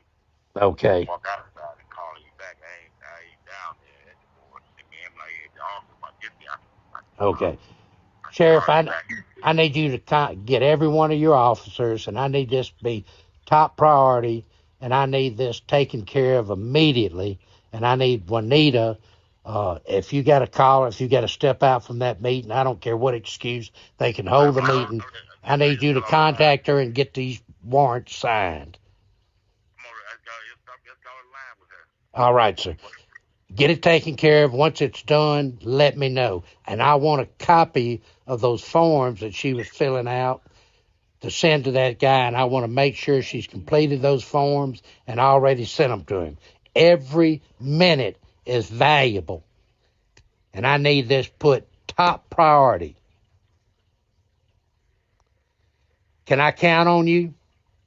I'm told I'm working on this case already. No, I don't know what you.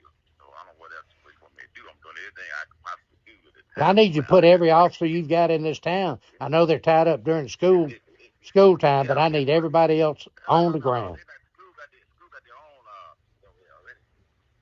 Okay.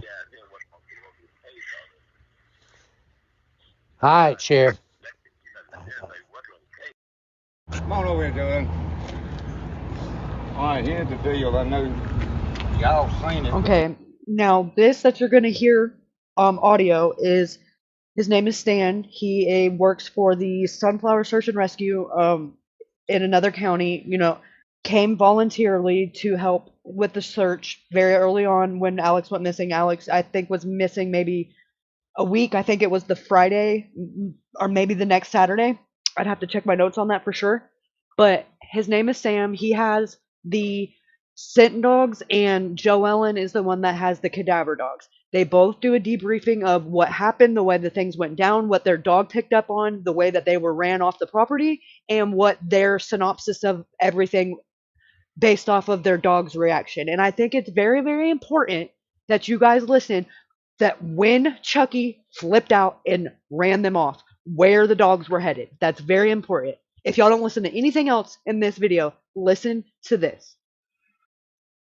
You didn't really know what you were looking at. You see, before he gave her permission. Okay, real quick, because this doesn't look like this anymore. This is a Google Maps overview of the property at that time, like back when at then. Okay, here's all the cars. This is the junkyard. Okay, but right here, this is the semi I was talking about. Right here is the gate that Alex comes out of. Okay, so this is how far he is away from the house. This is where Ashley seen the cameras. The red right here. There was one here, and then there was one way out here because. See, this curves, and then this goes out for a ways that way before you get to the main road, and the mailbox is over here. So this, very much so, he could have came out this gate, and there could have been a car parked anywhere over here, and he would have been caught by surprise. However, this semi has a mirror on the front of it that's facing towards this driveway, so if there was a car over here, that the light could have reflected off of it that way, but not a car coming from this way.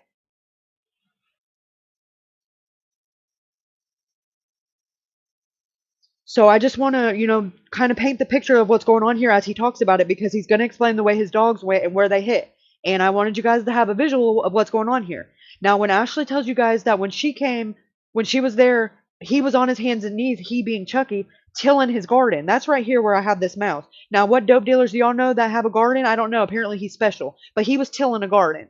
That's what he was pretending to be doing as he was watching them. But that's right here, okay?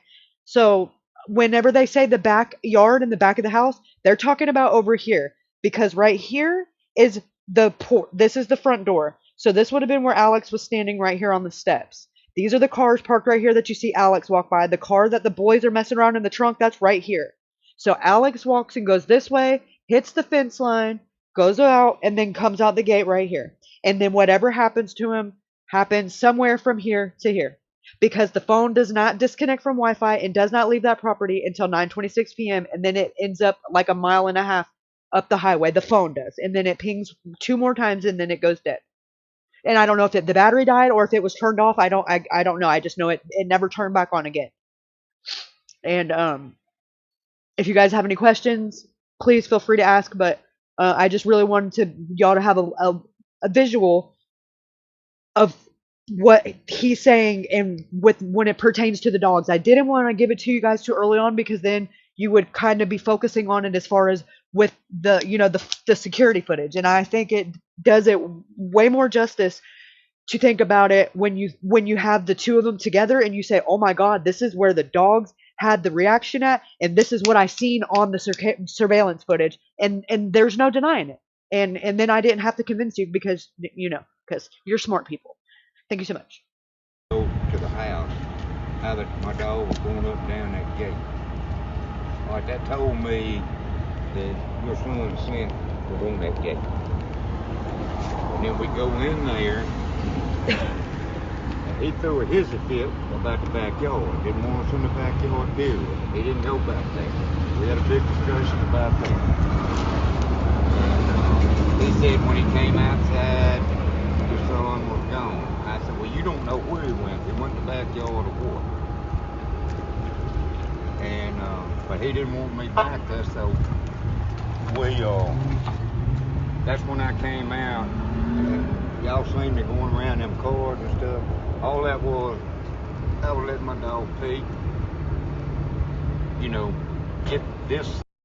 I also want to keep in perspective all of these cars, the semi, everything, nothing about that looks the same. It's all gone. And I think that's very telling too. None of these vehicles are here. All these vehicles are gone. That semi's gone. None of it looks the same. And not to mention, we'll get to this later, all the woods are burnt over here. And that's we'll get to that. It's fucking crazy. I've never heard anything like it. He went to jumping up and down, hollering at Dilla, and I didn't know what he was fixing to do. So I hollered at Dilla and I said, come on out. He was getting our way. There's something back there. So we came back and put her over and we'll snatch you down. He said, when school, you see, before he gave her permission to go to the house, how that my dog was going up and down that gate. Like that told me that your son sent was on that gate. And then we go in there, and he threw a hissy fit about the back.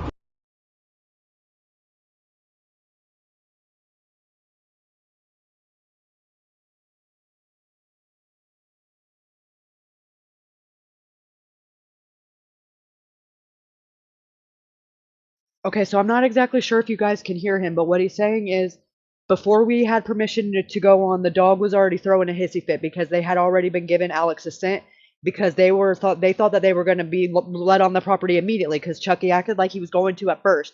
Then he started like kind of giving them the runaround and holding them off for like an hour. And then he from his personal phone made a call to his mother and to Sheriff March. And then after those phone calls, he let them on the property. Now, what he's saying right now is that immediately when they got the green light that they could go on the property, the dog immediately went straight to the gate. And this is the tracking dog, and it's tracking Alex's scent. Okay, and then he's talking about him going to the house, and then immediately when he's saying getting irate, he's talking about Chucky.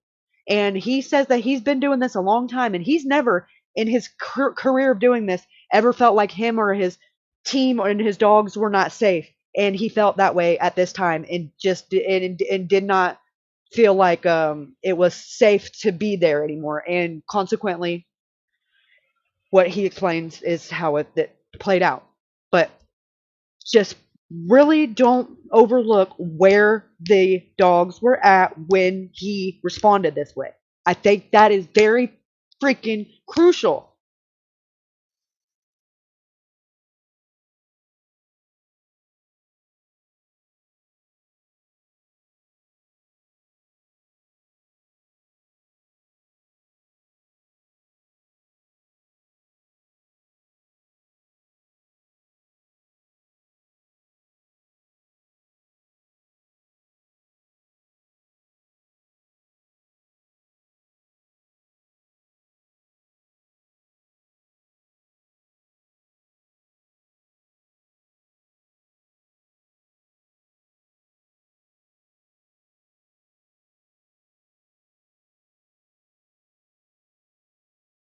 backyard. Didn't want us in the backyard, period.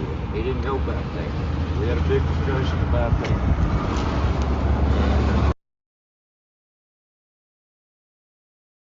He said when he came outside, your son was gone. I said, well, you don't know where he went. He went to the backyard or what?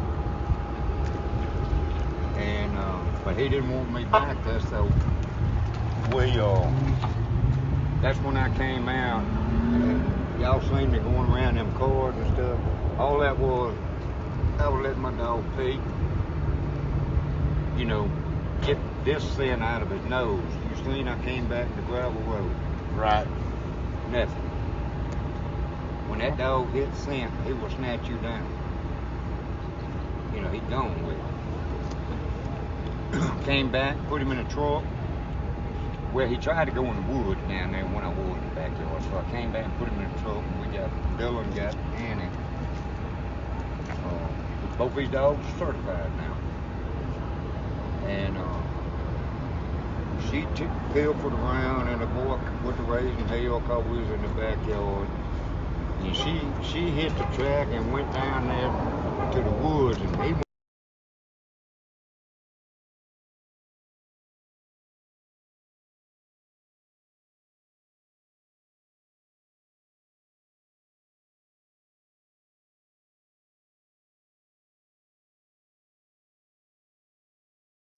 Oh, son of a bitch, I forgot about that. I forgot about that. That little. Okay. So, y'all know the boy that I was breaking down and telling y'all about earlier, the one that I said was underage that got in the car when Alex is walking out and he's friends with Chucky's stepson.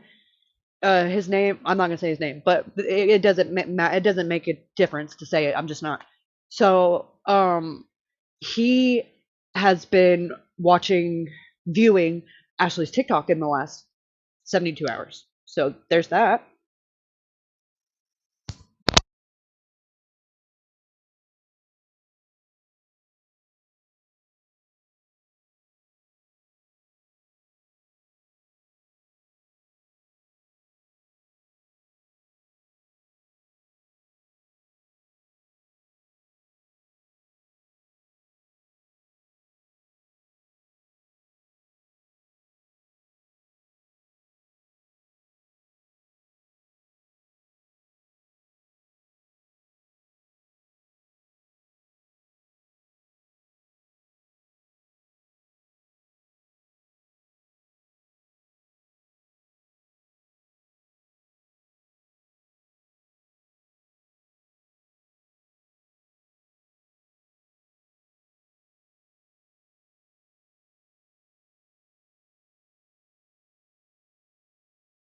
Went to jumping up and down, hollering at Dylan, and I didn't know what he was fixing to do. So I hollered at Dylan and I said, come on out. You know, I mean, he was getting our way. I said, there's something back there. So we came, put her on. And Joe Ellen went back there. Well, he couldn't work. I stayed up there. Y'all see me sitting on. The reason I'm sitting on tailgate is watching his reaction. Right. He could not work in that garden for looking behind that trailer. Same thing when y'all went down on the power line. And, I mean, he just couldn't keep his eyes off of you.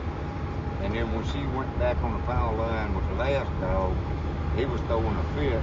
His mama had been real nice up to this point. He started throwing a fit about getting his dog back to somebody. And when I told him, I said, "Let's take this truck, you know, we'll run this one dog." When Mama started getting evacuated, then, you know, something she hadn't done the whole time. She was very nice, but she did go in the backyard and watch every move we made, which was okay. I mean, I didn't care. But that's the reason I wasn't with him. I was sitting up there, I'm watching him, getting his reaction. You know, people will tell you stuff when they get nervous.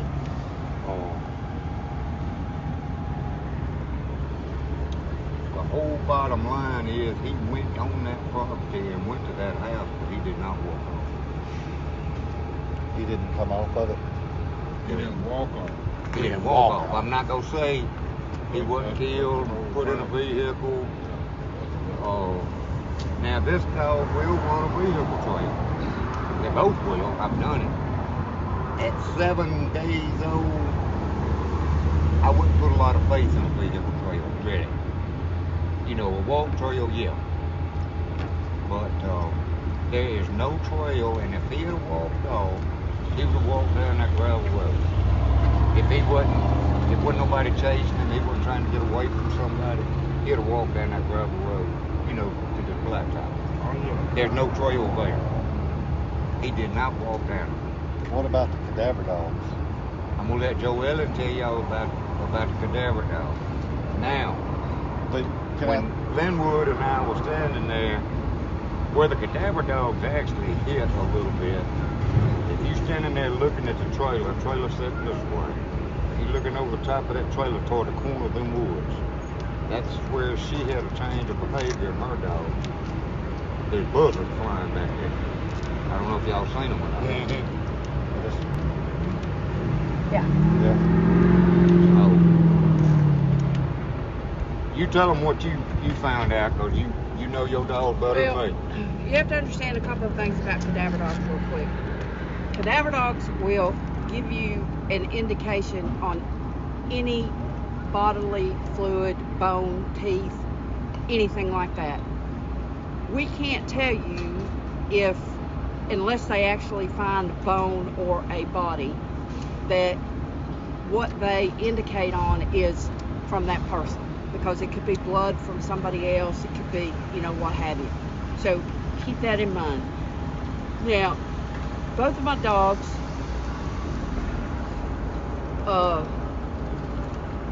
like Stan said, in the far corner,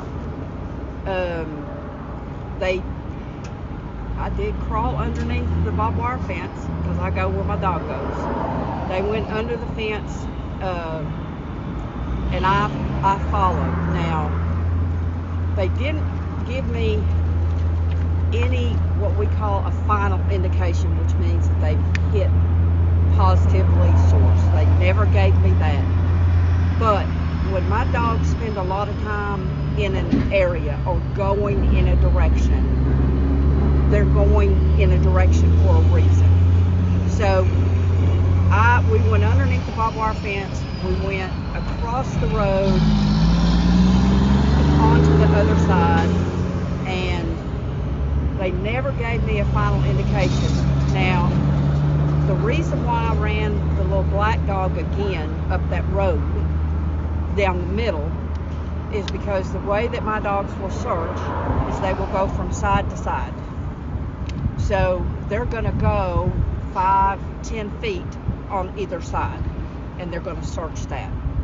Now, she did not give me anything up close to the house, you know, where that road starts. My other dog, though, tried to go much further. It would be like if you were coming off of this road down onto that road. Do you know what I'm talking about? Mm-hmm. In that direction. Yeah, it was straight due south. On where? It was probably straight due south from where the house is. Right there, close to Barnesdale Road? Yeah. Okay. Where the buzzards. Where the buzzards were. So, but because I didn't want her to overheat, because it doesn't do anybody any good when they start overheating, I went ahead and pulled her back. So this is what I can tell you. I feel confident that from where that road starts at that house, a quarter of the way up, 10 feet on either side, there's nothing there. That's coming out the way we just came out. Yes. Okay. Now, that far corner and coming back up towards this road right here, I can run I would like to run my dogs in that direction. Now that's across the fence. So you're in this property. Yes, Okay. we're not on their. I've got permission from this owner to do whatever we want to over there. Where we went to the backyard of the house, where you saw the buzzard, didn't you? Yeah. Okay.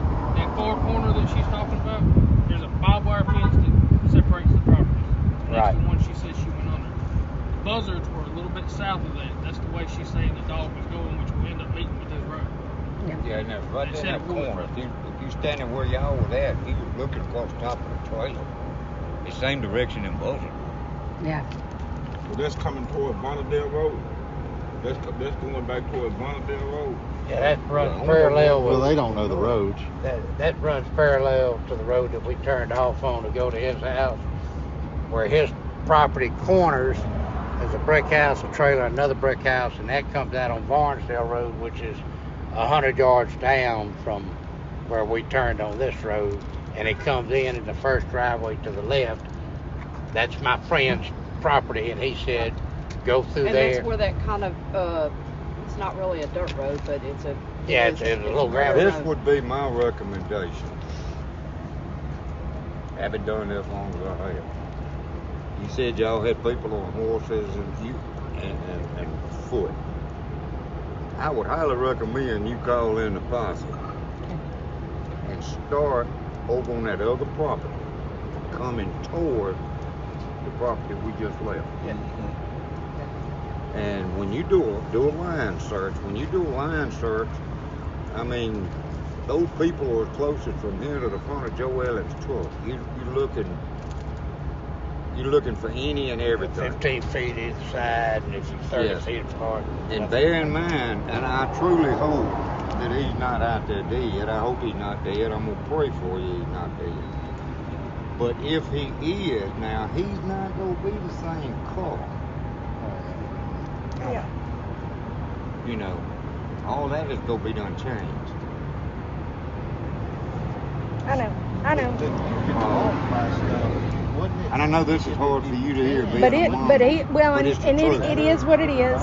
And I'm the okay truth. with that. But hit on the gate, front door, back door. I heard, that's the synopsis of it. Now, we never did go to the back door on account of the dog. Right. What's going to happen? Out that back way. If you search that property again, what's going to have to happen? I mean, obviously it's better to run the dogs as soon as you can so that there's not. But you also have to understand that my dogs, the only scent that they're looking for has to do with decomposing bodies. And I know this is And that I just want him home. By now that he's not been camped out for 8 days. Right.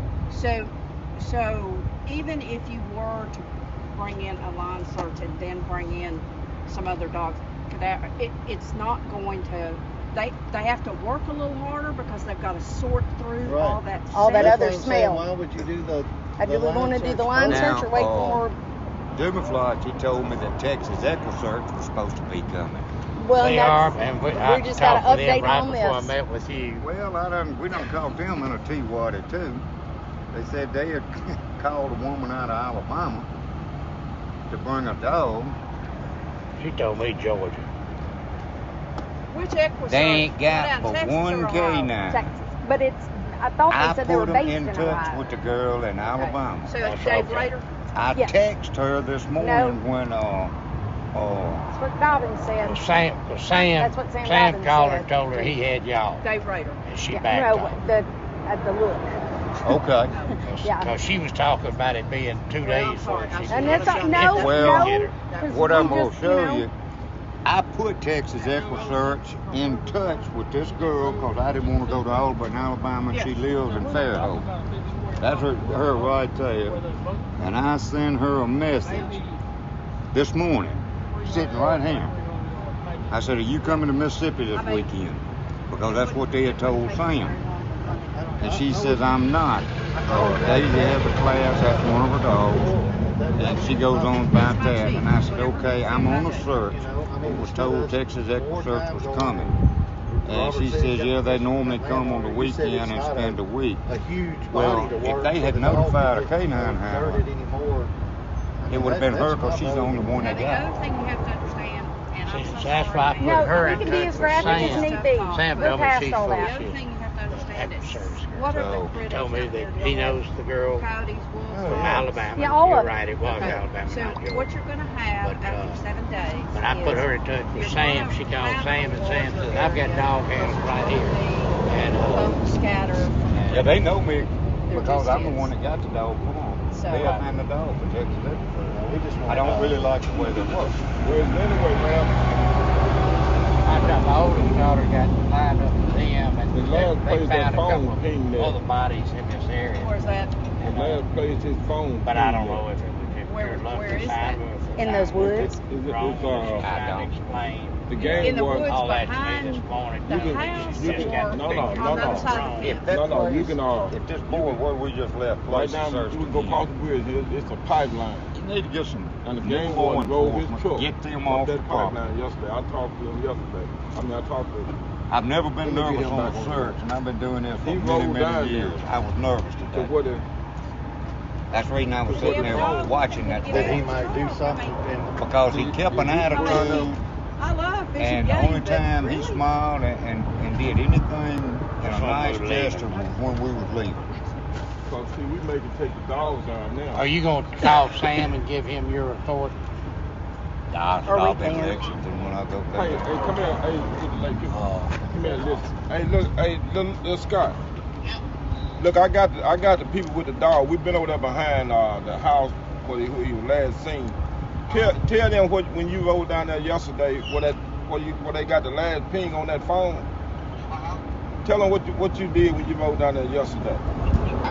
I went to where the two ping was. I did not see anything in that location. They actually dropped the ping on the map, and I pulled up an app on my phone, and I walked directly to where the ping was. And I didn't see no tracks, no nothing there. And I actually walked on an old boat, but that boat was so old and rotten, I touched it, it just fell on the floor. And what I did, I walked all the way from the woods to the pipeline where it tees at, and I took that right, and it'd be south. What And be? came back down the middle of the gas line where the big mud puddle is. Right. Yeah, and I walked all the way back out. Well, do you think it'd be feasible for us to go down there with the dogs where you went, where that phone pinged that, and put the dogs out there? Or you don't think it'd be feasible to go down there? I mean, if you got it and you're there, I would say use it. I think you got to be It ain't no tracks.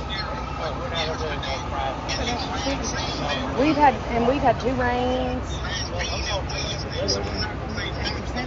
Okay. Two rains, you said two All right then, You little probably boy. know they dragged it by Right. the foot. Right. Yeah, but you're not gonna pick up. But I just pulled that little spot up on the map. I mean, it He ain't say he's Well, let me safe. ask you this: since he found this spot that's real little, since we're here, can we go? Have the dogs rest enough that we can go back over there and work that little spot he pulled up on the map? Yeah, we can do You that. know. You all right with that, Stan? Yeah, I'm fine with it. that would be right That's there the where spot the where you talking about the buzzards are. phone pinged that? Or wherever y'all were just discussing, I guess. Phone ping was over there off of the power line, I can pull it up on the phone. and she can pull up and show where it pinged at 3:35 in the morning. You way over my head when you start talking about He don't get dropping that. pins Big, and big looking. brother Yeah, yo, tracking your mine too. phone. But Right. that's what I'm interested in. They What young Really? folks, they that young you're people here. know how to do that. I don't And know how I, to do you know, that. I remember them old hands.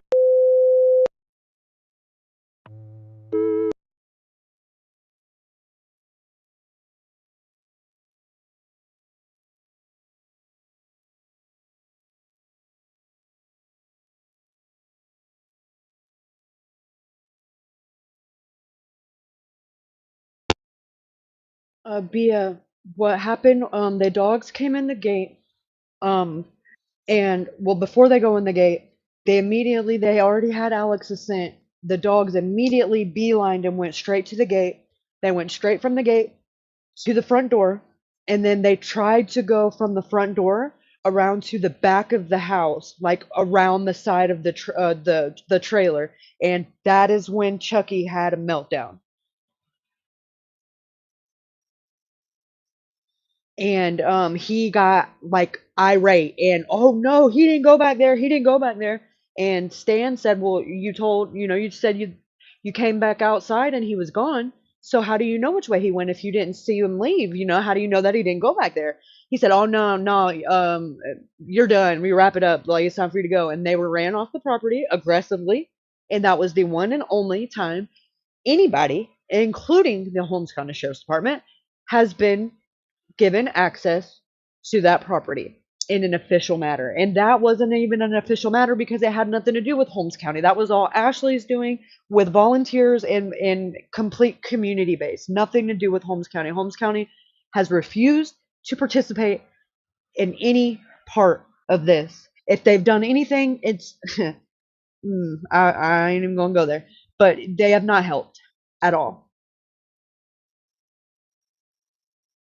So does that mean Alex was brought back to the property? Well, I think that's just pure speculation, but I don't think Alex left that property. Not alive. I'm sorry to say that, Ashley. Not alive. I don't. The phone data doesn't appear that way, and I just in my gut, I don't feel like he got much further than outside that gate where you see him on the camera. I think there was somebody waiting for him. Right. And like Ashley just said, and I've been saying all night, that phone did not leave that property until 9:26. And you want to know what's funny about that little timestamp right there? That just so happens to be the time that you see this weird truck that doesn't, you don't get to see it pull in. You just see it backed up and with the tailgate dropped. And it's at what time, Ashley? 9:20. And there's a big gap in the footage that's about 27 minutes, if I'm not mistaken. And that you don't see, and then the next clip you see, or whatever we're calling it, is that truck, and you don't see it pull in. It's just there, and it backs in, and it drops the tailgate. It's very suspicious. I think Dalton has ties to whoever that is. We still don't know who the fuck that is in the white truck. It's crazy. I've never in my life experienced a more frustrating situation.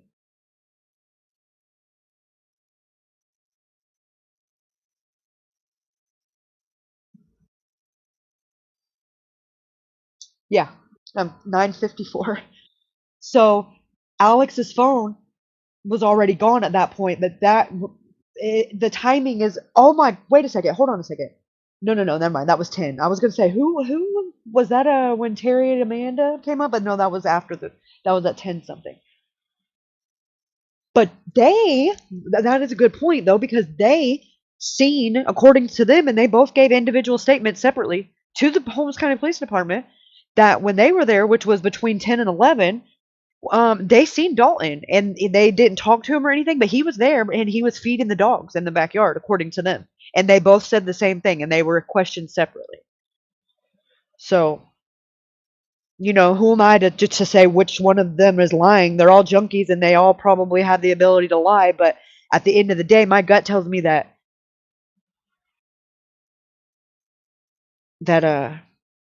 this has more to do with Dalton and what Dalton made Chucky think that Alex did than it does anything else. I don't think it was an overdose. I don't think it was random. I think Dalton is a little weasel, and I think that's why he can't look at Ashley in the face without getting pale and getting sick to his stomach, because guilt will eat you the fuck alive, and I hope it does, you son of a bitch.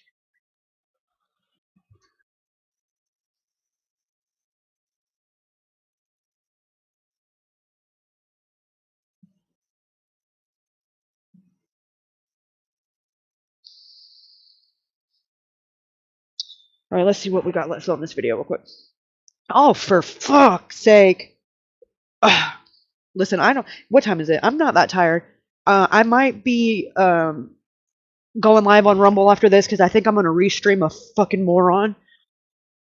Because somebody just sent me a clip and I'm irked. So coming soon to a Rumble stream near you. But we're gonna get through the rest of this, and then tomorrow, because there's my son doesn't have school, so I'll be free all day.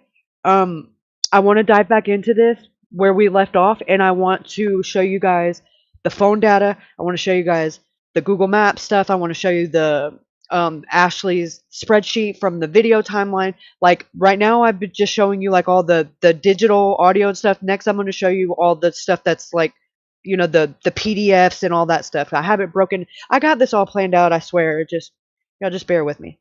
And then if y'all have any questions and stuff, like I can show you stuff, but like I actually have structured, planned stuff for you guys. So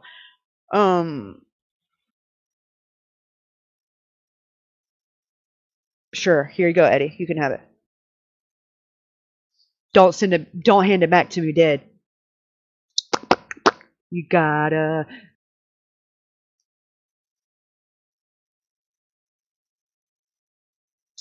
Oh, it's only 7:50. It's 10:51 here.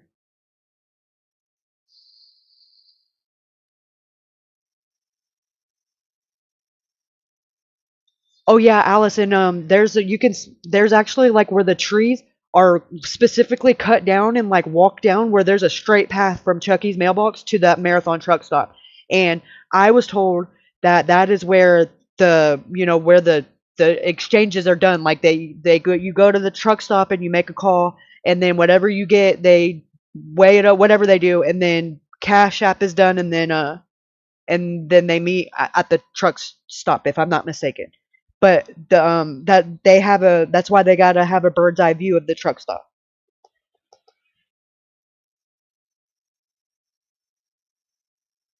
Yeah, Dalton is avoiding her like the plague, and he's telling people that he helped with the search, and that's just simply not true. He wasn't a part of any search. If anything, he was like driving around suspiciously, trying to like be nosy and see what they were doing, and like almost like making sure they don't get too close, in my opinion. But he's never ever assisted. Ashley asked him for his phone records to explain the 20-second phone call that he denies came to his phone, and he said no, not without a warrant, which is very telling because people that don't have anything to hide don't act like that.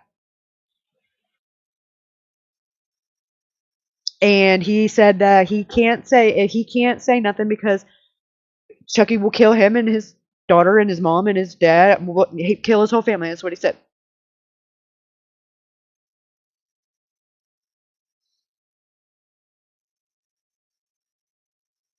Change my clock time? What? No, it's the real time, girl. Don't do that. Don't scare me like that. It's the real time. That's the real time, girl.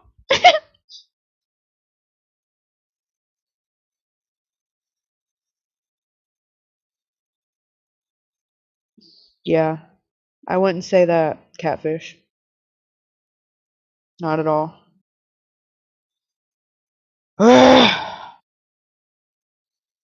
I'm starting to itch. Okay. Anyways. Oh, okay. I was like, what the? Don't do that. I'm gullible. I'm over here like, wait a second. Did I not change? Did the time change? What month is this? Y'all are bullies. I'm like, nope, my phone does it by itself, so I'm good.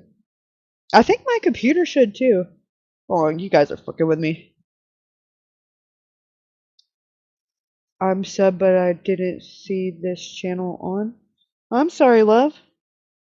Yeah, I kind of snuck up. I didn't even schedule it 5 minutes in advance. I literally just came on and clicked live. I've never done that in my whole YouTube career, so I would imagine that probably has a lot to do with why there was no notification. I mean, I don't know why it didn't say that I was live, but I didn't schedule it in advance at all, which I don't think I'm gonna do again because most of you guys didn't get the notification. So sorry though. Shut up, Eddie. Twerp. Okay. Let me see how much is left in this video. Over here. I don't know why this did that.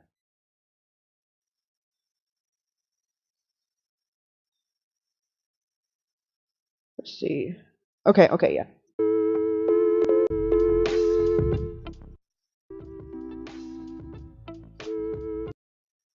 Sorry.